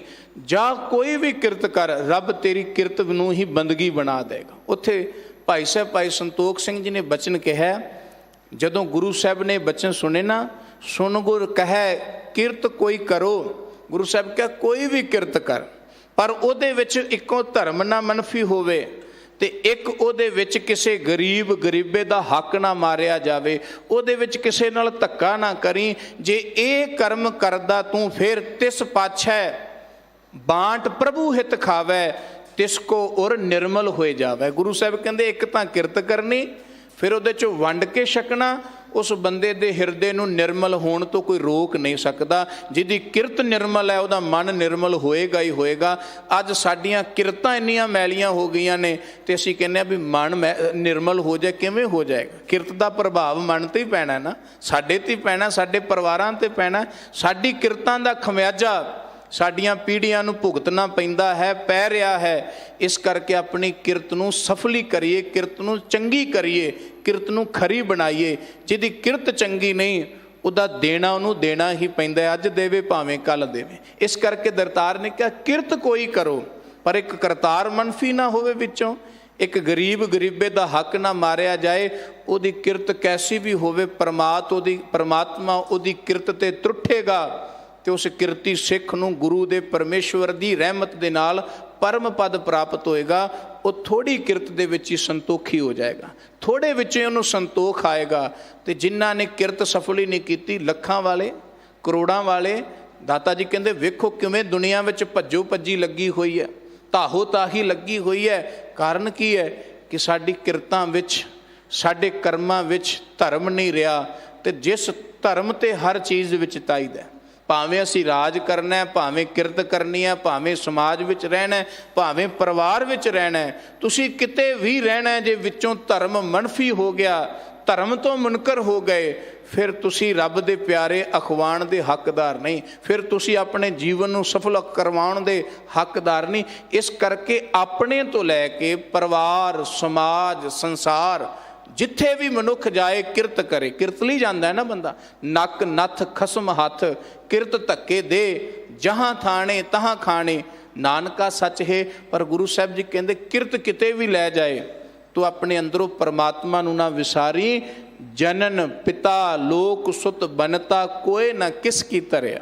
ਜੇ ਤੂੰ ਕਹੇ ਜੀ ਮੇਰਾ ਪਰਿਵਾਰ ਹੈ, ਮਾਤਾ ਪਿਤਾ, ਜਨਨ ਮਾਤਾ ਪਿਤਾ ਪਿਤਾ, ਲੋਕ ਦਾ ਅਰਥ ਹੈ ਰਿਸ਼ਤੇਦਾਰ ਸੰਬੰਧੀ, ਸੁੱਤ ਦਾ ਅਰਥ ਹੈ ਪੁੱਤਰ ਧੀਆਂ, ਤੇ ਬਨਤਾ ਦਾ ਅਰਥ ਹੈ ਇਸਤਰੀ। ਇਹਨਾਂ ਲਈ ਬੰਦਾ ਕਿਰਤ ਕਰਦਾ ਨਾ। ਪਰ ਕਹਿੰਦੇ ਕਿਰਤ ਕਰੀ ਇਹਨਾਂ ਲਈ, ਭਾਵੇਂ ਇਹਨਾਂ ਨੂੰ ਥੋੜਾ ਖਵਾ ਦੀ, ਧਰਮ ਦੀ ਕਰੀ। ਤੇ ਜੇ ਕੋਈ ਕਹੇ ਵੀ ਪਰਪੰਚ ਕਰਕੇ ਮੈਂ ਤਾਂ ਆਪਣਾ ਪਰਿਵਾਰ ਖੁਸ਼ ਕਰਨਾ ਹੈ, ਗੁਰੂ ਸਾਹਿਬ ਕਹਿੰਦੇ ਇਹਨਾਂ ਤੇਰਾ ਸਹਾਰਾ ਨਹੀਂ ਬਣਨਾ। ਬਹੁ ਪਰਪੰਚ ਕਰ ਪਰ ਧਨ ਲਿਆਵੈ, ਸੁਤ ਦਾਰਾ ਪਹਿ ਆਨ ਲੁਟਾਵੈ, ਮਨ ਮੇਰੇ ਭੂਲੇ ਕਪਟ ਨਾ ਕੀਜੈ, ਅੰਤ ਨਵੇਰਾ ਤੇਰੇ ਜੀ ਪੈ ਲੀਜੈ। ਤੇਰੀ ਜਿੰਦ ਨੂੰ ਨਵੇੜਾ ਹੋਣਾ, ਤੇਰੀ ਜਿੰਦ ਦਾ, ਤੇਰੇ ਜਿੰਦ ਤੋਂ ਹਿਸਾਬ ਮੰਗਣਾ ਹੈ। ਇਸ ਕਰਕੇ ਦਾਦਾ ਜੀ ਕਹਿੰਦੇ ਨਾ ਪਿਤਾ ਨਾ ਬਾਪ। ਇਹਦਾ ਮਤਲਬ ਇਹ ਨਹੀਂ ਵੀ ਇਹਨਾਂ ਨੂੰ ਭੁੱਖੇ ਮਾਰ ਦਿਓ, ਇਹ ਸਮਝਣਾ ਨਹੀਂ ਵੀ ਮਾਂ ਬਾਪ ਭੈਣ ਭਰਾ ਧੀਆਂ ਪੁੱਤਰਾਂ ਲਈ ਜੀ ਮੈਂ ਕੁਝ ਨਹੀਂ ਕਰਨਾ। ਕਰਨਾ ਸਭ ਲਈ ਹੈ ਜੋ ਤੈਨੂੰ ਮਿਲਿਆ ਇਹ ਜੀਵਨ, ਪਰ ਕਰਦਿਆਂ ਕਰਤੇ ਵਾਲਾ ਭਾਵ ਛੱਡਣਾ ਹੈ ਤੇ ਕਰਦਿਆਂ ਅਧਰਮ ਦੀ ਕਿਰਤ ਨਹੀਂ ਕਰਨੀ, ਤਾਂ ਸਫਲ ਹੈ। ਜਨਨ ਪਿਤਾ ਲੋਕ ਸੁਤ ਬਨਤਾ, ਕੋਏ ਨਾ ਕਿਸ ਕੀ ਧਰਿਆ, ਸਿਰ ਸਿਰ ਰਿਜ਼ਕ ਸੰਭਾਹੇ ਠਾਕੁਰ, ਕਾਹੇ ਮਨ ਭਉ ਕਰਿਆ। ਗੁਰੂ ਸਾਹਿਬ ਕਹਿੰਦੇ ਭਉ ਛੱਡ ਦੇ ਵੀ ਮੇਰਾ ਕੀ ਬਣੇਗਾ, ਮੇਰੇ ਪਰਿਵਾਰ ਦਾ ਕੀ ਬਣੇਗਾ, ਮੇਰਾ ਪੇਟ ਕਿਵੇਂ ਪਲੇਗਾ। ਗੁਰੂ ਸਾਹਿਬ ਕਹਿੰਦੇ ਸਿਰ ਸਿਰ ਰਿਜ਼ਕ ਸੰਭਾਹੇ। ਜੋ ਜੰਮਿਆ ਨਾ ਉਹ ਆਪਣਾ ਭਾਗ ਲੈ ਕੇ ਆਇਆ, ਜੋ ਜੰਮਿਆ ਆਪਣੀ ਪਰਾਲਬਧ ਲੈ ਕੇ ਆਇਆ ਹੈ। ਤੇਰੇ ਘਰ ਭਾਵੇਂ ਆਇਆ ਪਰ ਉਹਦੇ ਆਪਣੇ ਭਾਗ ਨੇ, ਆਪਣਾ ਸਭ ਕੋਈ ਖਾਂਦਾ ਹੈ, ਕਿਸੇ ਦਾ ਨਹੀਂ ਖਾਂਦਾ। ਇਸ ਕਰਕੇ ਭਉ ਕੱਢ ਦੇ ਕਿ ਮੈਂ ਨਾ ਰਿਹਾ ਤੇ ਬੱਚਿਆਂ ਦਾ ਕੀ ਹੋਏਗਾ, ਜੇ ਮੇਰੇ ਤੋਂ ਕੋਈ ਕੰਮ ਨਾ ਹੋਇਆ ਮੇਰੇ ਬੱਚਿਆਂ ਦਾ ਕੀ ਬਣੇਗਾ। ਮਨੁੱਖੀ ਮਨ ਹੈ, ਡੋਲ ਜਾਂਦਾ ਹੈ। ਪਰ ਗੁਰੂ ਸਾਹਿਬ ਕਹਿੰਦੇ ਫਿਰ ਡੋਲੇ ਨੂੰ ਪਰਮਾਤਮਾ ਦੇ ਸ਼ਬਦ ਵਿੱਚ ਜੋੜ। ਇਹ ਦੁਹਰਾ ਪੰਕਤੀਆਂ ਵੀ ਸਿਰ ਸਿਰ ਰਿਜ਼ਕ ਸੰਭਾਹੇ ਠਾਕੁਰ, ਕਾਹੇ ਮਨ ਭਉ ਕਰਿਆ, ਊਡੇ ਉੱਡ ਆਵੈ ਸਹਿ ਕੋਸਾਂ। ਇੱਥੇ ਫਿਰ ਉਹਨਾਂ ਪੰਛੀਆਂ ਦਾ ਜ਼ਿਕਰ ਕੀਤਾ ਵੀ ਬੰਦੇ ਇਹਨਾਂ ਤੋਂ ਸਿੱਖ ਲੈ। ਸਹਿ ਕੋਸਾਂ ਕਹਿੰਦੇ ਸੈਂਕੜੇ ਕੋਹਾਂ ਤੋਂ ਉੱਡ ਕੇ ਕੂੰਜ ਆਉਂਦੀ ਹੈ, ਪਾਛੈ ਬਚਰੇ ਛਰਿਆ, ਉਹ ਆਪਣੇ ਬੱਚੇ ਪਿੱਛੇ ਛੱਡ ਆਉਂਦੀ ਹੈ। ਜਿਵੇਂ ਮਨੁੱਖ ਪ੍ਰਦੇਸ਼ਾਂ ਵਿੱਚ ਜਾਂਦਾ ਆਪਣੇ ਬੱਚੇ ਪਿੱਛੇ ਛੱਡ ਜਾਂਦਾ, ਪਰ ਉਹ ਤਾਂ ਆਪਣੀ ਪੂੰਜੀ ਘੱਲਦਾ ਹੈ। ਪਰ ਜਾਨਵਰਾਂ ਨੇ ਕਿਹੜਾ ਕੋਈ ਧਨ ਕਮਾਉਣਾ, ਪਦਾਰਥ ਕਮਾਉਣੇ, ਇਹਨਾਂ ਤੇ ਬਸ ਰਿਜ਼ਕ ਕਮਾਉਣਾ ਹੈ। ਗੁਰੂ ਸਾਹਿਬ ਕਹਿੰਦੇ ਕੋਹਾਂ ਤੋਂ ਦੂਰ ਆ ਕੇ ਆਪਣੇ ਬੱਚੇ ਪਿੱਛੇ ਛੱਡ ਆਉਂਦੇ ਨੇ। ਤਿੰਨ ਕਵਨ ਖਿਲਾਵੈ ਕਵਨ ਚੁਗਾਵੈ, ਉਹਨਾਂ ਨੂੰ ਨਾ ਕੋਈ ਚੋਗਾ ਦਿੰਦਾ, ਨਾ ਕੋਈ ਖਾਣ ਦਾ ਹੋਰ ਪ੍ਰਬੰਧ ਹੈ। ਮਨ ਮੈਂ ਸਿਮਰਨ ਕਰਿਆ, ਉਹ ਅਕਾਲ ਪੁਰਖ ਵਾਹਿਗੁਰੂ ਦਾ ਆਪਣੇ ਬੱਚਿਆਂ ਦਾ ਸਿਮਰਨ ਕਰਦੇ ਨੇ, ਪਰਮੇਸ਼ਵਰ ਨੂੰ ਧਿਆਉਂਦੇ ਨੇ। ਉਹ ਜੀਵ ਤੇ ਪਰਮਾਤਮਾ ਉਹਨਾਂ ਨੂੰ ਪਾਲਦਾ ਹੈ, ਉਹਨਾਂ ਦਾ ਮੂੰਹ ਅੱਡਿਆ ਜਾਂਦਾ ਹੈ ਤੇ ਉਹਨਾਂ ਦੇ ਅੰਦਰ ਆਪ ਹੀ ਭੰਬਟ ਉੱਡ ਕੇ ਪੈ ਜਾਂਦੇ ਨੇ। ਉਹਨਾਂ ਦਾ ਪਰਵਰਿਸ਼ ਹੋ ਜਾਂਦੀ ਹੈ ਪਰਮਾਤਮਾ ਦੀ ਕਿਰਪਾ ਦੇ ਨਾਲ। ਸਭ ਨਿਧਾਨ 10 ਅਸ਼ਟ ਸਿਧਾਨ, ਠਾਕੁਰ ਕਲ ਕਰ ਤਲ ਧਰਿਆ। ਪਰਮਾਤਮਾ ਨੇ ਆਪਣੇ ਕਰ ਤਲ, ਆਪਣੇ ਹੱਥ ਦੀ ਤਲੀ ਤੇ ਸਾਰੇ ਖਜ਼ਾਨੇ ਟਿਕਾਏ ਨੇ। 9 ਨਿਧੀਆਂ 18 ਸਿੱਧੀਆਂ। ਤੇ ਫਿਰ ਉਹਨੂੰ ਧਿਆ ਲਈਏ, ਉਹਨੂੰ ਜਪ ਲਈਏ। ਅਸੀਂ ਉਹਦੇ ਕੋਲ ਜਾਂਦੇ ਹਾਂ ਨਾ ਜਿਹਦੇ ਕੋਲ ਸਾਰਾ ਕੁਝ ਹੋਵੇ, ਵੀ ਉਹਦੇ ਚਰਨਾਂ 'ਚ ਜਾਈਏ ਤੇ ਮਿਲ ਜਾਏ। ਗੁਰੂ ਸਾਹਿਬ ਕਹਿੰਦੇ ਸਾਰਾ ਕੁਝ ਪਰਮਾਤਮਾ ਕੋਲ ਹੈ, ਉਹਦੇ ਚਰਨਾਂ 'ਚ ਜਾ। ਜਨ ਨਾਨਕ ਬਲ ਬਲ ਸਦ ਬਲ ਜਾਈਐ, ਤੇਰਾ ਅੰਤ ਨਾ ਪਾਰਾ ਵਰਿਆ। ਠਾਕੁਰ ਦੇ ਚਰਨਾਂ ਵਿੱਚ ਪੈ ਕੇ ਕੀਰਤੀ ਕਰ ਠਾਕੁਰ ਦੀ, ਹੇ ਵਾਹਿਗੁਰੂ मैं तेरे तो वार ने बलिहार ने जाना, मैं तेरे तो वार ने जाना, तेरा अंत नहीं पाया जा सकता। इस करके मेरा, मेरे परिवार दा, मेरी रोज़ी दा, मेरे आहर दा तैनू फिक्र है। जदों असीं परमात्मा नू समर्पित हो जावांगे फिर परमात्मा तो पहले ही साडी रोज़ी दे आहर विच लग्या। बस अपने चिंतन नू बदलना है, अपनी सोच नू बदलना है, अपने विचारां विच ये बदलाव लियाउणा है भी मैं करता नहीं, करता एक अकाल पुरख वाहिगुरू है। वेखो साडा जीवन ही तब्दील हो जाएगा, एक विचार ही जीवन तब्दील कर दिंदा है। गुरु किरपा करे। धन गुरु अर्जन देव सच्चे पातशाह जी ने अज इस पावन पवित्र शब्द अंदर ही रहमत किरपालता की है। धर्म वाला उद्यम करिए, उस उद्यम नूं करके कमाई विचों दसवंध कढ़ीए, गुरु निमित्त दसवंध कढ़ीए, अपने धर्म नूं अपने बच्चियां नूं सफल करिए ते व्यर्थ दी चिंता नूं त्याग दईए। परमात्मा इस जीवन नूं सफल बना देगा। इन्नियां बेनतियां प्रवान करनियां, विचारां करदियां बेअंत भुल्लां हो गईयां ने। आप संगत धन गुरु ग्रंथ साहिब महाराज जी, धन गुरु हरकृष्ण साहिब महाराज सच्चे पातशाह जी बख्शन योग ने, बख्श लैणगे। आप समूह संगत का धन्नवाद, समूह दिल्ली गुरुद्वारा सिख प्रबंधक कमेटी के सारे सेवादारां दा धन्नवाद, ग्रंथी साहिबानां दा धन्नवाद। प्यार सहित फतेह बुलाओ जी। वाहिगुरू जी का खालसा, वाहिगुरू जी की फतेह। सतनाम वाहिगुरू।